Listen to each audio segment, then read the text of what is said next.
ಅರೆ ಕಡಿಮೆ ಹಾಕು ಆದ್ರೆ ಅಸ್ಲಿ ಹಾಕು. MDH ಕಾಶ್ಮೀರಿ ಕೆಂಪು ಮೆಣಸಿನ ಪೌಡರ್. MDH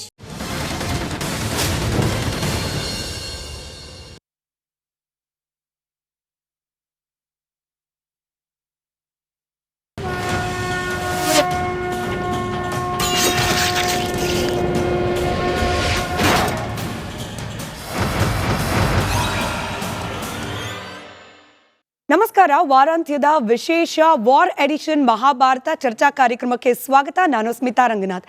ವೀಕ್ಷಕರೇ, ನಿಮಗೆಲ್ಲ ಈಗ ಆಲ್ರೆಡಿ ಗೊತ್ತಿರೋ ಹಾಗೆ ಪ್ರತಿ ಶನಿವಾರ ನಾವು ರಾಜಕೀಯ ಪಕ್ಷಗಳ ಪ್ರತಿನಿಧಿಗಳನ್ನ ಪಕ್ಕಕ್ಕಿಟ್ಟು ಕೇವಲ ಎಕ್ಸ್ಪರ್ಟ್ಗಳನ್ನು ಮಹಾಭಾರತ ಚರ್ಚಾ ಕಾರ್ಯಕ್ರಮದ ಅತಿಥಿಗಳಾಗಿ ಆಹ್ವಾನಿಸಿ ಯುದ್ಧದ ವಾಸ್ತವ ಪರಿಸ್ಥಿತಿ ಏನಿದೆ ಜಾಗತಿಕ ಮಟ್ಟದಲ್ಲಿ, ಹಾಗೆ ನಮ್ಮ ದೇಶ ನಮ್ಮ ರಾಜ್ಯದ ಮೇಲೆ ಯುದ್ಧದ ಪರಿಣಾಮಗಳು ಯಾವ ರೀತಿ ಆಗ್ತಾ ಇದೆ, ಇದರ ಸುಧಾರಣೆಗೆ ಇರುವ ಮಾರ್ಗಗಳೇನು, ಹಾಗೆ ಮುಂದೆ ಯುದ್ಧ ಯಾವ ಸ್ವರೂಪವನ್ನು ಪಡ್ಕೊಳ್ಬಹುದು, ಇದೆಲ್ಲದರ ಸಮಗ್ರ ಚರ್ಚೆಯನ್ನ ಮಾಡುವ ಮೂಲಕ ನಿಮಗೆ ವಾಸ್ತವ ಸ್ವರೂಪದ ಚಿತ್ರಣವನ್ನು ಕಟ್ಕೊಡೋ ಪ್ರಯತ್ನವನ್ನ ಮಾಡ್ತಾ ಬರ್ತಾ ಇದೀವಿ ಪ್ರತಿ ಶನಿವಾರ. ಇವತ್ತು ಕೂಡ ಅಂಥದ್ದೇ ಒಂದು ಪ್ರಯತ್ನವನ್ನ ಮಾಡ್ತಾ ಇದೀವಿ ಇವತ್ತಿನ ಮಹಾಭಾರತ ಕಾರ್ಯಕ್ರಮದ ವಿಶೇಷ ವಾರ್ ಎಡಿಷನ್ ನಲ್ಲಿ. ಸದ್ಯಕ್ಕೆ ಯುದ್ಧ ನಿಲ್ಲಿಸ್ತೀವಿ ಅಂತ ಹೇಳ್ತಾ ಇದ್ದ ಅಮೆರಿಕ ಯುದ್ಧ ಮುಂದುವರಿಸುವ ಪ್ರಯತ್ನ ಮಾಡ್ತಾ ಮತ್ತೆ ಶಾಂತಿಯ ಮಾತುಕತೆಯನ್ನ ಮಾಡ್ತಾ ಇದೆ. ಹಾಗೆ ಜಾಗತಿಕ ಮಟ್ಟದಲ್ಲಿ ಅಮೆರಿಕಾದ ಯುದ್ಧ ನೈಪುಣ್ಯತೆ, ಅದರಲ್ಲೂ ವರ್ಲ್ಡ್ ಕ್ಲಾಸ್ ಆರ್ಮಿ ನಮ್ಮದು ಅಂತ ಹೇಳ್ತಾ ಇದ್ದ ಅಮೆರಿಕಾದ ಕೆಲ ಫೈಟರ್ ಜೆಟ್ಗಳಿಗೆ ಆಗಿರುವಂತಹ ಆಘಾತಗಳು ಅಮೆರಿಕ ಹೇಳ್ತಾ ಇದ್ದಿದ್ದು ನಿಜಾನ ಅನ್ನೋ ಪ್ರಶ್ನೆಯನ್ನ ಮತ್ತೆ ಕೇಳೋ ರೀತಿಯಲ್ಲಿ ಮಾಡ್ತಾ ಇದೆ. ಇದರ ಜೊತೆಯಲ್ಲಿ ಇರಾನ್ನಲ್ಲಿ ಸಂಭ್ರಮಾಚರಣೆ ಆಗಿದೆ. ಯಾಕೆ, ಅದ್ರ ಬಗ್ಗೆ ಕೂಡ ಚರ್ಚೆ ಮಾಡೋಣ. ಹಾಗೆ ಸ್ಟ್ರೇಟ್ ಆಫ್ ಹಾರ್ಮೋಸ್ನ ಸದ್ಯದ ಸ್ಥಿತಿಗತಿಗಳೇನಿದೆ, ಇಸ್ರೇಲ್ ಏನು ಮಾಡ್ತಾ ಇದೆ, ಹಾಗೆ ಭಾರತದಲ್ಲಿ ದಿನಂಪ್ರತಿ, ಅದರಲ್ಲೂ ನೇರವಾಗಿ ನಮ್ಮ ಕರ್ನಾಟಕದಲ್ಲಿ ದಿನಂಪ್ರತಿ ಈ ಅನಿಲ ಪೂರೈಕೆಯ ವ್ಯತ್ಯಯ ಅನ್ನೋದು ದೊಡ್ಡ ಸಮಸ್ಯೆ ಆಗ್ತಲೇ ಹೋಗ್ತಾ ಇದೆ. ಇದಕ್ಕೆ ಪರಿಹಾರವಾಗಿ ಭಾರತ ಸರ್ಕಾರ ಏನು ಮಾಡ್ತಾ ಇದೆ, ರಾಜ್ಯ ಸರ್ಕಾರ ಏನು ಮಾಡ್ತಾ ಇದೆ, ಏನು ಮಾಡಬಹುದು, ಇದೆಲ್ಲದರ ಚರ್ಚೆಯನ್ನು ಮಾಡುವ ಪ್ರಯತ್ನವನ್ನು ಮಾಡ್ತಾ ಹೋಗೋಣ. ಚರ್ಚೆಯಲ್ಲಿ ಭಾರತದ ಮಾಜಿ ರಾಯಭಾರಿಗಳಾದ ಪಾರ್ಥಸಾರಥಿ ಅವರಿದ್ದಾರೆ, ರಕ್ಷಣಾ ವಿಶ್ಲೇಷಕರಾದ ಗಿರೀಶ್ ಲಿಂಗಣ್ಣ ಅವರಿದ್ದಾರೆ, ಅಂತಾರಾಷ್ಟ್ರೀಯ ವಿಶ್ಲೇಷಕರಾದ ಪ್ರೇಮ್ ಶೇಖರ್ ಅವರಿದ್ದಾರೆ, ಹಾಗೆಯೇ ಮುಸ್ಲಿಂ ಮುಖಂಡರು ಹಾಗೆ ಚಿಂತಕರು ಇರಾನ್ ಪರವಾಗಿರುವವರು ಆದ ಉಮರ್ ಶರೀಫ್ ಅವರಿದ್ದಾರೆ. ನಮಸ್ಕಾರ, ಎಲ್ಲರಿಗೂ ಕಾರ್ಯಕ್ರಮಕ್ಕೆ ಆತ್ಮೀಯವಾದ ಸ್ವಾಗತ. ಮೊದಲಾಗಿ ಗಿರೀಶ್ ಲಿಂಗಣ್ಣ ಸರ್, ತಮ್ಮಿಂದಲೇ ಚರ್ಚೆಯನ್ನು ಪ್ರಾರಂಭ ಮಾಡ್ತಾ, ಇರಾನ್ನಲ್ಲಿ ಸಂಭ್ರಮಾಚರಣೆಯ ದೃಶ್ಯಗಳು ನಿನ್ನೆ ಹಾಗೆ ಇವತ್ತು ಬೆಳಗ್ಗೆ ಕೆಲ ವಿಡಿಯೋಗಳು ಕಾಣೋಕೆ ಸಿಗ್ತಿದೆ. ಕಾರಣ ಅಮೆರಿಕಾದ F-35 ಹಾನಿಯಾಗಿದೆ, ಪೈಲಟನ್ನು ನಾವು ಕ್ಯಾಪ್ಚರ್ ಮಾಡಿ ಇಟ್ಕೊಂಡಿದ್ದೀವಿ, ಅದನ್ನು ಹುಡುಕ್ಲಿಕ್ಕೆ ಹಿಂಡಾಗಿ ಅಮೆರಿಕಾದ ಅಂದರೆ ಫೈಟರ್ ಜೆಟ್ ಹಾಗೆ ಅದರ ಪೈಲಟನ್ನು ಹುಡುಕ್ಲಿಕ್ಕೆ ಹಿಂಡು ಹೆಲಿಕಾಪ್ಟರ್ಗಳನ್ನು ಕಳಿಸ್ತಾ ಇದೆ ಅಮೆರಿಕ, ಅದನ್ನು ಕೂಡ ನಾವು ಹೊಡೆದು ಹಾಕ್ತಾ ಇದ್ದೀವಿ ಅನ್ನೋ ರೀತಿಯಲ್ಲಿ ಇರಾನ್ ಕ್ಲೈಮ್ ಮಾಡ್ಕೊಳ್ತಾ ಇದೆ.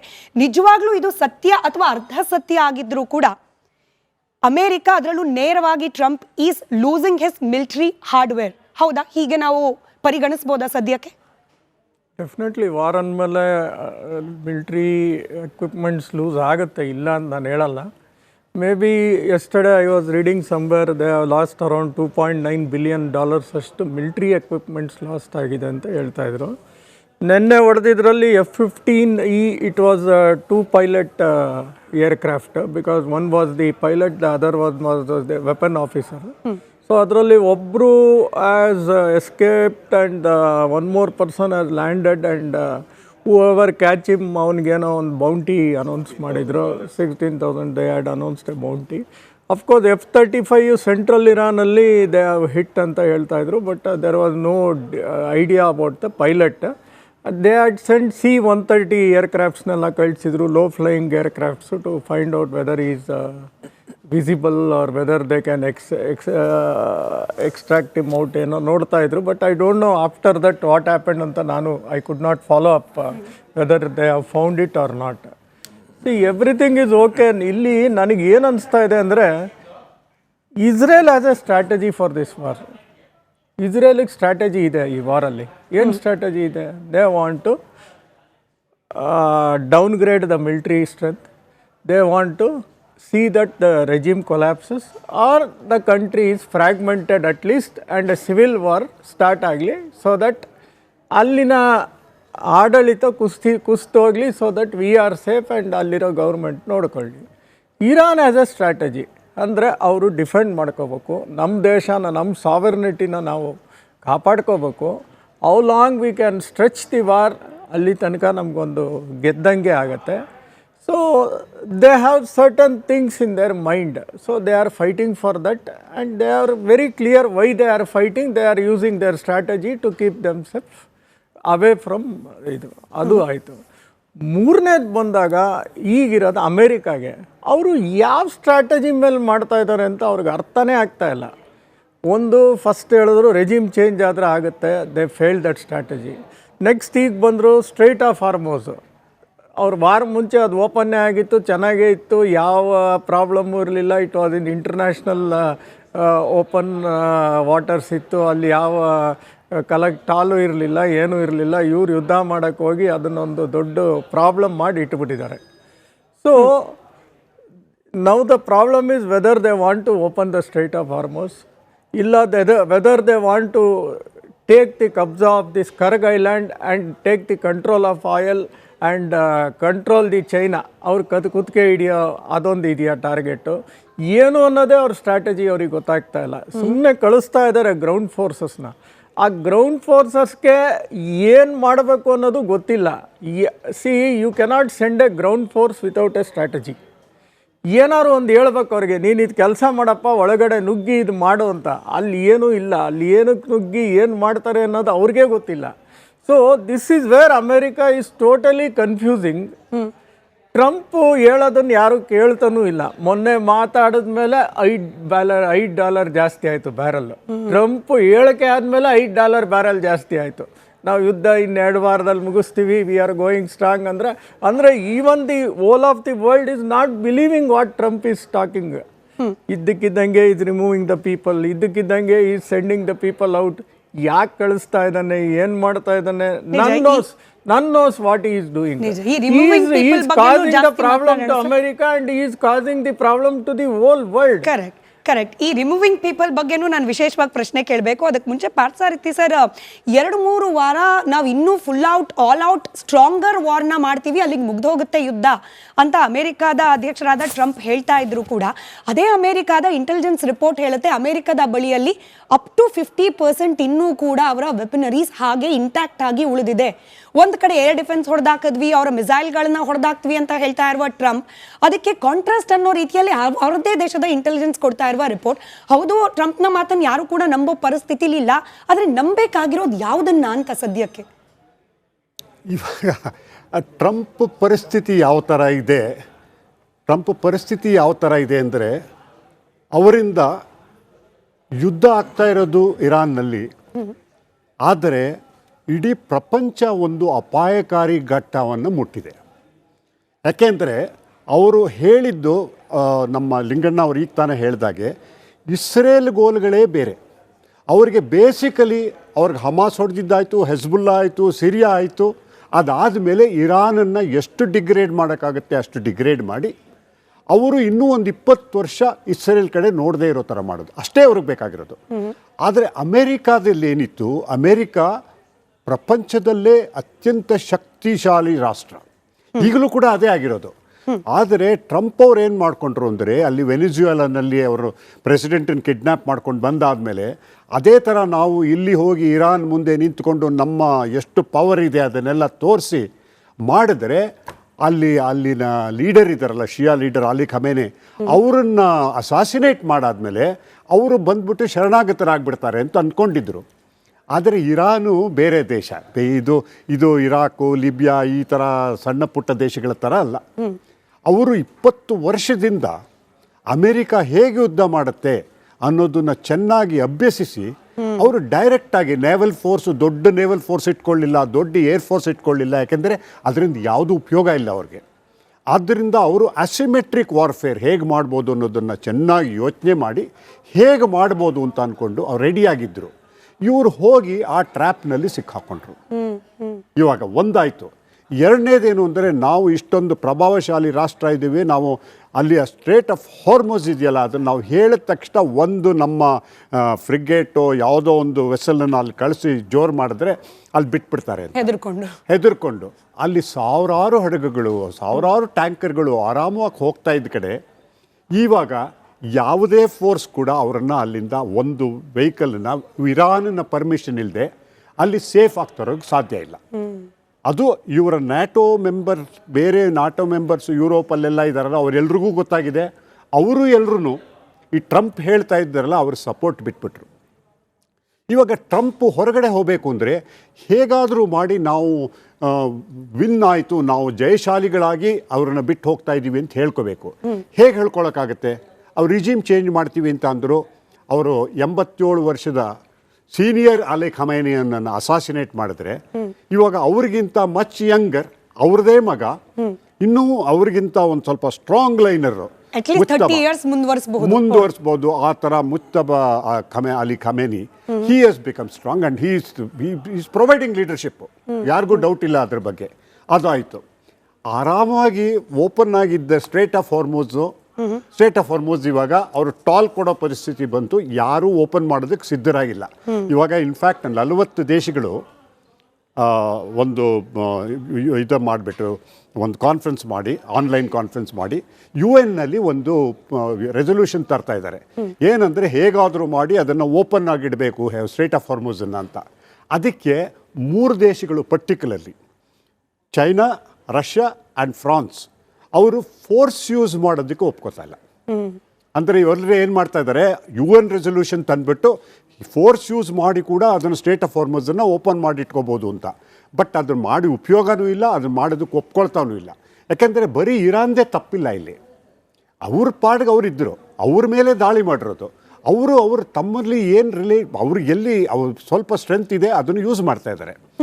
ಅದನ್ನು ಹಾಗನ್ಕೊಂಡು ಅವರೇ ಹೇಳ್ತಾ ಇರೋದೇನು, ಇವಾಗ ಭಾರತದ್ದು, ಚೈನಾದ್ದು, ಜಪಾನ್ದು, ಫ್ರಾನ್ಸ್ದು ವೆಸಲ್ ಕೂಡ ಬಿಟ್ಟಿದ್ದಾರಲ್ಲಿ. ಅವ್ರು ಹೇಳ್ತಾ ಇರೋದನ್ನು ನಮ್ಮ ಎನಿಮಿಗಳನ್ನು ನಾವು ಬಿಡೋದಿಲ್ಲ ಅಂತ. ಅದರಿಂದ ಅವ್ರು ಏನು ಮಾಡ್ತಾ ಇದ್ದಾರೆ, ಆ ರೆಸೊಲ್ಯೂಷನ್ನೂ ಆಗಲ್ಲ.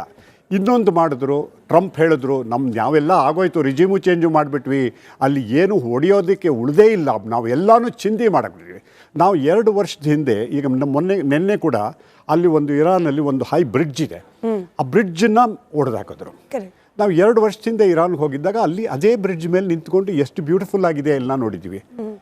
ಯಾವುದೇ ಯುದ್ಧದಲ್ಲಿ ಈ ರೀತಿ ಬ್ರಿಡ್ಜ್ ಹೊಡೆಯೋದು, ಈ ಥರ ಜನಗಳಿಗೆ ಉಪಯೋಗ ಆಗುವಂಥದ್ದು ಮಾಡೋದು, ಇಟ್ ಈಸ್ ಇಲ್ಲೀಗಲ್.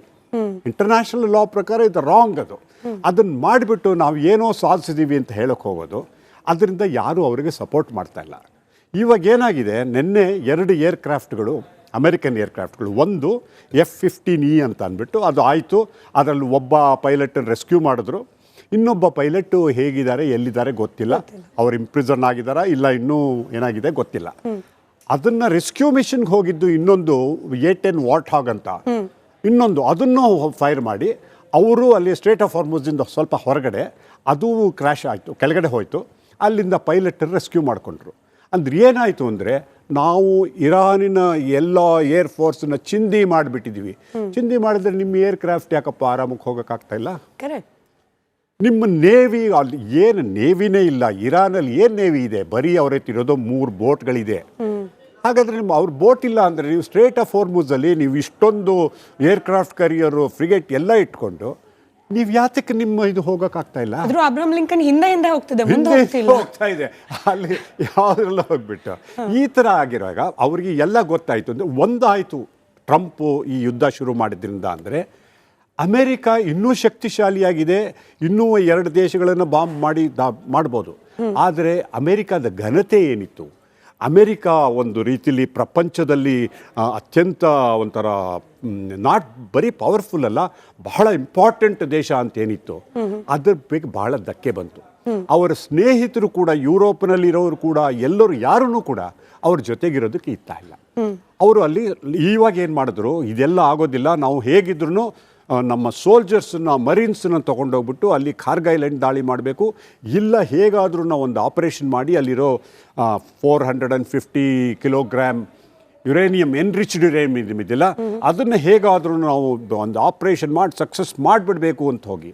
ಆದರೆ ಒಂದು ತಿಳ್ಕೊಳ್ಳಿ, ಈಗ ಅವ್ರ ಫೈಟರ್ ಜೆಟ್ಟು ಇದಕ್ಕೆ ಡೌನ್ ಆಗಿ ಅದರಲ್ಲಿ ಒಬ್ಬನೇ ಒಬ್ಬ ಪೈಲಟ್ಟು ಸಿಗದೇ ಇರೋದ್ರಿಂದ ಎಷ್ಟು ನಡೀತಾ ಇದೆ.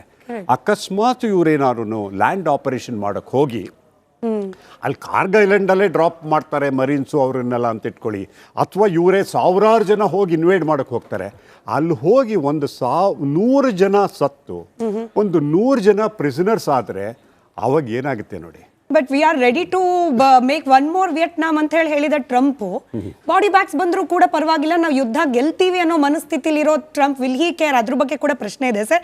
Before we get into it, Prem Shekhar sir, ಇವಾಗ ಇದೇ ಟ್ರಂಪ್ನ ಸೋಷಿಯಲ್ನ ಪೋಸ್ಟ್ ಒಂದರಲ್ಲಿ ಇರಾನ್ನಲ್ಲಿ ಸದ್ಯಕ್ಕಿರ್ತಕ್ಕಂಥ leader who is not so radical is in constant touch with me, ceasefire ಕೇಳ್ತಿದ್ದಾರೆ ಅಂತ ಬರೆದಿದ್ದಾರೆ. Who is that leader who is not so radical sir? ಇವರು ಮೊಜ್ತಬಾ ಬಗ್ಗೆ ಮಾತನಾಡ್ತಿದ್ದಾರೆ ಅಂತಂದ್ರೆ ಇಡೀ ಫ್ಯಾಮಿಲಿಯನ್ನ ಕಣ್ಣು ಮುಂದೆನೆ ಹೊಡೆದು ಹಾಕಿದೆ America. Can he stay less radical ಅಮೆರಿಕದ ವಿಚಾರದಲ್ಲಿ? ಅಥವಾ ಪ್ರೆಸಿಡೆಂಟ್ ಪೆಜೆಸ್ಟಿಯನ್ ಬಗ್ಗೆ ಏನಾದರೂ ಟ್ರಂಪ್ ಮಾತನಾಡ್ತಿದ್ದಾರೆ ಅಂತಂದ್ರೆ ಪೆಜೆಸ್ಟಿಯನ್ ರ್ಯಾಡಿಕಲ್ಲೋ ನಾನ್ ರ್ಯಾಡಿಕಲ್ಲೋ ಅವ್ರ ಮಾತನ್ನ IRGCನೇ ಕೇಳುತ್ತೋ ಇಲ್ವೋ ಅನ್ನೋ ಅನುಮಾನ ಇರುವಾಗ ಅವ್ರು ಸೀಸ್ ಫೈರ್ ಕೇಳಿದ್ರೇನೋ, ಯುದ್ಧ ನಿಲ್ಲಿಸಿ ಅಂತ ಕೇಳಿದ್ರೇನೋ, ಇರಾನ್ ಯುದ್ಧ ನಿಲ್ಲಿಸಲಿಕ್ಕೆ ಈ ಇಬ್ಬರು ಲೀಡರ್ಗಳ ಕೈಯಲ್ಲಿ ಉಳಿದಿದ್ಯಾ ಅಂತ ಅಮೆರಿಕ ಹಾಗಾದ್ರೆ ಯಾರ ಜೊತೆ ಮಾತುಕತೆ ನಡೆಸ್ತಿದೆ ಅಂತ? ಒಳ್ಳೆ ಪ್ರಶ್ನೆ ಇದು. ನೋಡಿ, ಪ್ರೆಸಿಡೆಂಟ್ ಮಸೂದ್ ಪೆಜೆಶ್ಕಿಯಾನ್ ಅವರು ಇರಾನ್ನ ಒಬ್ಬರು ಮಾಡರೇಟ್ ಲೀಡರ್ ನಿಜ. ಆದರೆ ನಮಗೆ ತಿಳಿದ ಇರುವಂಥ ವಿಷಯಗಳ ಪ್ರಕಾರ ಟ್ರಂಪ್ ಅಡ್ಮಿನಿಸ್ಟ್ರೇಷನ್ ಮಾತುಕತೆ ನಡೆಸ್ತಾ ಇರೋದು ಅವ್ರ ಜೊತೆಗಲ್ಲ. ಇರಾನ್ ಪಾರ್ಲಿಮೆಂಟ್ ಸ್ಪೀಕರ್ ಇದ್ದಾರಲ್ಲ, ಮೊಹಮ್ಮದ್ ಬಾಗೇರ್ ಗಾಲಿಬಾಫ್, ಅವರು ಸಹ ಒಬ್ಬ ಮಾಡರೇಟ್ ಲೀಡರ್. ಆದರೆ ಪಾರ್ಲಿಮೆಂಟ್ ಸ್ಪೀಕರ್ಗೆ ಇರಾನ್ ಸರ್ಕಾರದ ಪರವಾಗಿ ಅಮೆರಿಕ ಜೊತೆ ಮಾತಾಡೋದಕ್ಕೆ ಎಷ್ಟು ಶಕ್ತಿ ಇದೆ, ಎಷ್ಟು ಅಧಿಕಾರ ಇದೆ ನನಗೆ ಅದರ ಬಗ್ಗೆ ಗೊತ್ತಿಲ್ಲ. ಆದರೆ ಅಮೆರಿಕ ಮಾತಾಡ್ತಾ ಇರೋದು ಗಾಲಿಬಾಫ್ ಜೊತೆನಲ್ಲಿ. ಪೆಜೆಶ್ಕಿಯಾನ್ ಅವರು ಮಾಡರೇಟ್ ಆಗಿರೋದ್ರಿಂದ ಅವರು ಈ ಗಾಲಿಬಾಫ್ ಅವರ ಬೆನ್ನ ಹಿಂದೆ ನಿಂತಿರಬಹುದು ಅನ್ನೋ ಒಂದು ಊಹೆಯನ್ನ ಅಥವಾ ಒಂದು ಲೆಕ್ಕಾಚಾರ ನಾವು ಮಾಡ್ಕೋಬಹುದು. ಈಗ ಒಂದು ನೋಡಿ, ಅಮೆರಿಕ ಇಸ್ರೇಲ್ ಯುದ್ಧದ ಮೊದಲ ಕ್ಷಣದಲ್ಲೇ ಕೊಂದದ್ದು ಅಲಿ ಖಮೇನಿ ಅವರನ್ನ, ಮತ್ತೆ IRGC ಹೆಡ್, ಡಿಫೆನ್ಸ್ ಮಿನಿಸ್ಟರ್, ಅದ್ರ ಜೊತೆ 40 ಜನ. ಆದರೆ ಅವರು ಈ ಮಸೂದ್ ಪೆಜೆಶ್ಕಿಯಾನ್ ಅವ್ರ ಮೇಲೆ ಅಟ್ಯಾಕ್ ಮಾಡಿಲ್ಲ. ಅಂದ್ರೆ ಪ್ರೆಸಿಡೆಂಟ್ ಅನ್ನ ಹಾಗೆ ಉಳಿಸ್ಕೊಂಡಿದ್ದಾರೆ ಅಮೆರಿಕನ್ಸ್. ಇದರ ಅರ್ಥ ಸೊ ಇವರು ಮಾಡರೇಟ್, ಇವ್ರ ಜೊತೆಲಿ ನಾವು ಮುಂದೆ ಒಂದಿನ ನಾವು ಮಾತಾಡಬಹುದು, ಅಥವಾ ಒಂದು ಇರಾನ್ ಜೊತೆ ಮಾತಾಡೋದಕ್ಕೆ ಒಂದು ವಿಂಡೋ ಓಪನ್ ಆಗಲಿ, ಅಥವಾ ಅದಕ್ಕೆ ಮೊದಲು ಒಂದು ಚಿಕ್ಕ ವೆಂಟಿಲೇಟರ್ ಈ ಮೊಹಮ್ಮದ್ ಬಾಗೇರ್ ಗಾಲಿಬಾಫ್, ಆಯ್ತಾ? ಇದು ಅಮೆರಿಕದ ಉದ್ದೇಶ ಆಗಿರ್ಬೋದು. ಇಲ್ಲಿ ಪ್ರಶ್ನೆ ಏನು ಅಂತ ಹೇಳಿದ್ರೆ, ನೀವು ಒಂದು ಮಾತು ಹೇಳಿದ್ರಿ, ಆಮೇಲೆ ನಾವು ರಿಜಿಮ್ ಚೇಂಜ್ ಮಾಡಿಬಿಟ್ಟಿದ್ದೀವಿ ಅಂತಲೂ ಟ್ರಂಪ್ ಹೇಳ್ತಾರೆ ಅಂತ. ಇನ್ಫ್ಯಾಕ್ಟ್ ಹೌದು, ಅವರು ದಟ್ ಲೀಡರ್ ಅಲಿ ಖಮೇನಿ ಅವರನ್ನ ಕೊಂದದ್ರಿಂದ, ಮತ್ತೆ ಅವರ ಉತ್ತರಾಧಿಕಾರಿಗೆ ಬಂದಂತ ಮುಜ್ತಬಾ ಖಮೇನಿ ಅವರ ಸ್ಥಿತಿ ಏನಾಗಿದೆ ಅಂತಲೂ ಗೊತ್ತಿಲ್ಲದೆ ಇರೋದ್ರಿಂದ, ಅಂದ್ರೆ ಅವ್ರ ಸ್ಥಿತಿ ಬಗ್ಗೆ ಹೇಳೇ ಬಿಡ್ತೀನಿ ನಾನು. ಇನ್ಫ್ಯಾಕ್ಟ್ ಅವ್ರಿಗೆ 2 ಕಾಲ್ಗಳನ್ನ ತೆಗೆದಿದ್ದಾರೆ ಅಂತ ಸುದ್ದಿ. ಅಂದ್ರೆ ಅವರು ಮೊದಲು ಅವ್ರನ್ನ ಸೇರಿಸಿದ್ದು ತೆಹರಾನ್ ಯೂನಿವರ್ಸಿಟಿ ಮೆಡಿಕಲ್ ಕಾಲೇಜ್ನ ICUಗೆ ಗಾಯಗೊಂಡ ಸ್ಥಿತಿನಲ್ಲಿ. 1 ಅಥವಾ 2 ಕಾಲನ್ನು ತೆಗೆದಿದ್ದಾರಂತೆ. ಅವ್ರದ್ದು ಲಿವರ್ ಅಂಡ್ ಇಂಟೆಸ್ಟೈನ್ ಡ್ಯಾಮೇಜ್ ಆಗಿದೆಯಂತೆ. ಅವರು ಕೋಮಾದಲ್ಲಿದ್ದಾರಂತೆ. ಫಸ್ಟ್ ಆ ನ್ಯೂಸ್ ಬಂದದ್ದು. ಅನಂತರ ಅವರು ರಷ್ಯಾಗೆ ಶಿಫ್ಟ್ ಮಾಡಿದ್ದಾರೆ ಅವರನ್ನ ಅನ್ನೋ ಒಂದು ಸುದ್ದಿ ಬಂತು. ನಮಗೆ ಗೊತ್ತಿಲ್ಲ. ಇದರರ್ಥ ಒಬ್ಬ ಕೋಮಾದಲ್ಲಿರುವಂಥ ಒಬ್ಬ ವ್ಯಕ್ತಿ ಲೀಡರ್ ಆಗೋದಕ್ಕೆ ಸಾಧ್ಯವೇ ಇಲ್ಲ, ಆಯ್ತಾ? ಆದರೆ ಅವರಿಂದ ಒಂದು ಸ್ಟೇಟ್ಮೆಂಟ್ ಬಂತು. ಆ ಸ್ಟೇಟ್ಮೆಂಟ್ ಏನು, ಅವರು ಹೇಳಲಿಲ್ಲ, ಅದನ್ನು ಟಿವಿನಲ್ಲಿ ಬಂದು ಓದಲಿಲ್ಲ. ಆ್ಯಂಕರ್ ಅಷ್ಟೇ ಒಂದು ರಿಟರ್ನ್ ಸ್ಟೇಟ್ಮೆಂಟನ್ನು ಓದೋದು, ನಾವು ಯುದ್ಧ ಮುಂದುವರಿಸ್ತೀವಿ, ಮಿನಾಬ್ನಲ್ಲಾದಂಥ ಹೆಣ್ಣು ಮಕ್ಕಳ ಹತ್ಯೆ ಇದೆಯಲ್ಲ ಅದಕ್ಕೆ ಸೇಡ್ ತೀರಿಸ್ಕೋತೀವಿ ಅಂತ. ಹೀಗಾಗಿ ಅವರು ಟಿವಿ ಎಲ್ಲೂ ಯಾರಿಗೂ ಕಾಣಿಸ್ಕೊಂಡೇ ಇಲ್ಲ ಫೆಬ್ರವರಿ 28 ನಂತರ. ಹೀಗಾಗಿ ಅವರು ಈಗ ಅಧಿಕಾರ ವಹಿಸ್ಕೊಳ್ಳೋ, ಇರಾನ್ನ ಮುಂದುವರಿಸುವ ಅಂಥದ್ದು ನಾಯಕತ್ವವನ್ನು ಮುಂದುವರಿಸುವಂಥ ಸ್ಥಿತಿನಲ್ಲಿ ಮುಜ್ತಬಾ ಖಮೇನಿ ಇಲ್ಲವೇ ಇಲ್ಲ ಅಂತ ನಾವು ಹೇಳ್ಬೋದು. ಆದರೆ ಯಾರಿದ್ದಾರೆ? ಇನ್ಫ್ಯಾಕ್ಟ್ ನೋಡಿ, ಅಲ್ಲಿ ಕಮಿಟಿ ಆಫ್ ಎಕ್ಸ್ಪರ್ಟ್ಸ್ ಇದೆಯಲ್ಲ, 88 ಜನ ಇದ್ದಾರೆ. 88 ಜನರಲ್ಲಿ ಒಬ್ಬೊಬ್ಬ ಸತ್ರೂ ಸಹ ಕೊನೆಯವನ್ ತನಕನೂ ಅವ್ರು ಮುಜ್ತಬಾ ಆಯತುಲ್ಲಾ ಆಗಬಹುದು. ಹೀಗಾಗಿ ಅಲ್ಲಿ ತನಕನೂ ಇರಾನ್ಗೆ ಲೀಡರ್ಶಿಪ್ದು ತೊಂದರೆ ಇಲ್ಲ. That is no issue. Political ಲೀಡರ್ಶಿಪ್ಗೆ ನೋ ಪ್ರಾಬ್ಲಮ್ ಅಟ್ ಆಲ್. ಈಗ ಟ್ರಂಪ್ದೇ ಆಗಲಿ ಇಸ್ರೇಲೇ ಆಗಲಿ ಆ ಪೊಲಿಟಿಕಲ್ ಲೀಡರ್ಶಿಪ್ ಅನ್ನ ಖತಮ್ ಮಾಡುವಂತ ಒಂದು ಉದ್ದೇಶ ಇಟ್ಕೊಂಡು ಹೋದ್ರೆ it will take months or even years. ಅವ್ರದ್ದು ಇರಾನ್ದು ಮಿಲಿಟರಿ ಕೇಪಬಿಲಿಟಿಯನ್ನ ನಾಶ ಮಾಡಬೇಕು ಅಂತಷ್ಟೇ. ಮಿಲಿಟರಿ ಕೇಪಬಿಲಿಟಿಯನ್ನು ನಾಶ ಮಾಡಿದ್ರೆ ಪೊಲಿಟಿಕಲ್ ಲೀಡರ್ಶಿಪ್ ತಾನೇ ಕುಸಿದು ಹೋಗ್ತದೆ. ಆದ್ರೆ ಬಹುಶಃ ಲಿಂಗಣ್ಣವ್ರು ಅಂತ ಕಾಣುತ್ತೆ, ಅಥವಾ ಎಕ್ಸಲೆನ್ಸಿ ಪಾರ್ಥಸಾರಥಿ ಹೇಳಿದ್ದು ಅಂತ ಕಾಣುತ್ತೆ. ಇನ್ಫ್ಯಾಕ್ಟ್ ಆದರೆ ಟ್ರಂಪ್ಗೆ ಮೊದಲವ್ರ ಲೆಕ್ಕಾಚಾರ ಹಾಕಿದ್ದೇನು, ಎಸ್ ನಾವು ಯುದ್ಧ ಬೇಗ ಮುಗಿಸಿಬಿಡ್ತೀವಿ ಅಂತ. ಆದ್ರೆ ಅವ್ರ ಲೆಕ್ಕಾಚಾರದ ಹಾಗೆ ನಡೀಲಿಲ್ಲ ಅದು. ಅದರಂತ ಪೂರ್ಣ ಲೆಕ್ಕಾಚಾರಕ್ಕೆ ಇರಲೇ ಇಲ್ಲ ಅಂತ ನಾವು ಹೇಳೋದಕ್ಕಾಗೋದಿಲ್ಲ. ಅದು it will be too myopic on our part if you see it didn't have any kind of calculation. ಅವ್ರು ಟ್ರಂಪ್ ಯಾವುದೇ ಕ್ಯಾಲ್ಕುಲೇಷನ್ ಇಲ್ಲದೆ ಯುದ್ಧಕ್ಕೆ ಹೋಗಿದ್ರೆ ಜನವರಿನಲ್ಲೇ ಯುದ್ಧ ಮಾಡಿಬಿಡ್ತಾ ಇದ್ರು. ಆಯ್ತಾ, ಇರಾನ್ನೇ ದೊಡ್ಡ ಪ್ರೊಟೆಸ್ಟ್ ಆಗ್ತಾ ಇತ್ತಲ್ಲ, ಇದೇ ಚಾನ್ಸು ಈ ಜನರ ಮುಂದಿಟ್ಕೊಂಡು ನಾವು ರಿಜಿಮ್ ಚೇಂಜ್ ಮಾಡುವಂತ. ಆದರೆ ಟ್ರಂಪ್ ಆಗಿ ಯುದ್ಧ ಶುರು ಮಾಡಲಿಲ್ಲ. ಯಾಕೆ ಮಾಡಲಿಲ್ಲ? ಅಮೆರಿಕದ ಯಾವುದೇ ಏರ್ ಕ್ರಾಫ್ಟ್ ಕ್ಯಾರಿಯರ್ ಈ ಏರಿಯಾದಿರಲಿಲ್ಲ. ಆಮೇಲೆ ಸೌತ್ ಚೈನಾ ಸಿಯಿಂದ ಅಬ್ರಹಾಂ ಲಿಂಕನ್ನ ತಗೊಂಡು ಬಂದರು ನಾರ್ತ್ ಅರೇಬಿಯನ್ ಸಿಗೆ, ಮತ್ತೆ ಕೆರಿಬಿಯನ್ ಓಷನ್ ಇಂದ ಜೆರಾಲ್ಡ್ ಫೋರ್ಡ್ ಅನ್ನ ತಂದ್ರು ಹೈಫಾ ಇದಕ್ಕೆ. ಆನಂತರ ಕ್ಯಾಲ್ಕುಲೇಷನ್ ಮಾಡಿಕೊಂಡೇ ಅವ್ರು ಯುದ್ಧ ಶುರು ಮಾಡಿದ್ದು. ಆದ್ರೆ ಅವ್ರ ಕ್ಯಾಲ್ಕುಲೇಷನ್ ತಪ್ಪದಂತ ಒಂದು ಘಟನೆ ಏನು ಅಂತ ಹೇಳಿದ್ರೆ, ಇರಾನ್ ಹಾರ್ಮುಜ್ ಅನ್ನ ಬಂದ್ ಮಾಡ್ತದೆ ಅಂತ ಅವ್ರ ಲೆಕ್ಕಾಚಾರ ಹಾಕ್ಲಿಲ್ಲ. ಯಾಕೆಂತ ಹೇಳಿದ್ರೆ ಹಿಂದೆ ಇರಾನ್ ಹಾರ್ಮುಜ್ ಅನ್ನ ಬಂದ್ ಮಾಡ್ತೇನೆ ಅಂತ ಹಿಂದೆ ತುಂಬಾ ಸಲ ಥ್ರೆಟನ್ ಮಾಡಿದೆ. ಇರಾನ್ ಇರಾಕ್ ವಾರ್ನಲ್ಲಿ ಥ್ರೆಟನ್ ಮಾಡಿದೆ. ಕಳೆದ ವರ್ಷದ ಜೂನ್ನಲ್ಲಿ 12 ದಿನಗಳ ಯುದ್ಧ ಆಯ್ತಲ್ಲ, ಆವಾಗಲೂ ಥ್ರೆಟನ್ ಮಾಡಿತ್ತು. ಆದರೆ ಯಾವತ್ತೂ ಅದು ಹಾರ್ಮುಜನ್ನ ಬಂದ್ ಮಾಡಲಿಲ್ಲ. ಆಯ್ತಾ? ಆದರೆ ಹಾಗಾಗಿ ಈಗಲೂ ಸಹ ಅದು ಮಾಡೋದಿಲ್ಲ ಅನ್ನೋ ಕ್ಯಾಲ್ಕುಲೇಷನ್ ಮಾಡ್ಕೊಂಡು ಹೋದ್ರು. ಆದರೆ ಅದು ಬಂದ್ ಮಾಡೇ ಬಿಡ್ತು ಅಂತಂದ್ರೆ okay, friendly Nations India, China, okay, ಅವಕ್ಕೆಲ್ಲ ಇದೆ, ಇಲ್ಲ ಅಂತಲ್ಲ. ಎನಿಮಿ ನೇಷನ್ಸ್ ಅಂದರೆ ಯುರೋಪಿಯನ್ ನೇಷನ್ಸ್ ಅಂಡ್ ಅಮೆರಿಕಾ ಮತ್ತು ಇಸ್ರೇಲ್, ಇದಕ್ಕೆ ಅದು ಬಂದ್ ಮಾಡಿಬಿಟ್ಟಿದೆ. ಇದು ದಟ್ ವಾಸ್ ಅನ್ಎಕ್ಸ್ಪೆಕ್ಟೆಡ್. ಹೀಗೆ ಅದರಿಂದ ಆಯ್ತಾ. ಮತ್ತೆ ಇರಾನಿಯನ್ ಏರ್ ಪವರ್, ಅಫ್ಕೋರ್ಸ್ ಅವ್ರದ್ದು ಕಂಪ್ಲೀಟ್ ಏರ್ ಪವರ್ ಡಿಸಿಮೇಟ್ ಆಗೋಗಿದೆ, ಇಲ್ಲವೇ ಇಲ್ಲ. ಅದನ್ನ ನಾವು ಅಮೆರಿಕದ ಸಕ್ಸಸ್ ಅಂತ, ಇಸ್ರೇಲ್ ಸಕ್ಸಸ್ ಅಂತ ನಾವು ಕರೀದೇ ಇರೋದಕ್ಕೆ ಆಗೋದಿಲ್ಲ. Let's not deceive ourselves. Iran and America have completely decimated Iran's what is it air force. ಆದರೆ ಅವರಲ್ಲಿರುವಂಥ ಕೆಲವು ಅಸೆಟ್ಸ್ ಇದೆಯಲ್ಲ, ಇವನ್ ಸೋವಿಯತ್ ಇರಾದಿರ್ಬೋದು, ಅವರು ಅಂಥದ್ದು S-300 ಏರ್ ಡಿಫೆನ್ಸ್ ಸಿಸ್ಟಮ್, ಅವುಗಳಿಂದನೇ ಅವರು ಸ್ವಲ್ಪ ಡ್ಯಾಮೇಜ್ ಮಾಡಿದ್ದಾರೆ. ಯುದ್ಧ ಅಂದಮೇಲೆ ಲಿಂಗಣ್ಣವರು ಭಾಳ ಸರಿಯಾಗಿ ಹೇಳಿದ್ರು, ಯುದ್ಧ ಅಂದಮೇಲೆ ಡ್ಯಾಮೇಜ್ ಆಗೇ ಆಗ್ತದೆ. ಇರಾನ್ದು ಕಂಪ್ಲೀಟ್ ಏರ್ ಫೋರ್ಸ್ ಡಿಸಿಮೇಟ್ ಆದಾಗ ಅಮೆರಿಕದ್ದು 2 ಪ್ಲೇನ್ಗಳು ಹೋದರೆ ಅದು ದೊಡ್ಡ ವಿಷಯ ಅಲ್ಲವೇ ಅಲ್ಲ. ಆದರೆ ಅದಕ್ಕಿಂತ ದೊಡ್ಡ ನಾವೇನು ನೋಡಬೇಕು ಅಂತ ಗೊತ್ತಾ, 2 ಪ್ಲೇನ್ಗಳು ಅಮೆರಿಕದ್ದು ಹೋದದ್ದು, 2ರಲ್ಲಿ 3 ಜನ ಪೈಲಟ್ಗಳಲ್ಲಿ 2 ಅಮೆರಿಕನ್ಸ್ ರೆಸ್ಕ್ಯೂ ಮಾಡಿದ್ದಾರೆ. ಇದೇ ಮೊನ್ನೆ ಆಯ್ತಲ್ಲ F-15. ಅದ್ರ 2 ಪೈಲಟ್ಗಳಲ್ಲಿ ಒಬ್ಬರನ್ನ ಅಮೆರಿಕನ್ಸ್ ಇರಾನ್ ಸಾಯಿಲ್ನಲ್ಲಿ ರೆಸ್ಕ್ಯೂ ಮಾಡಿರ್ತಾರೆ.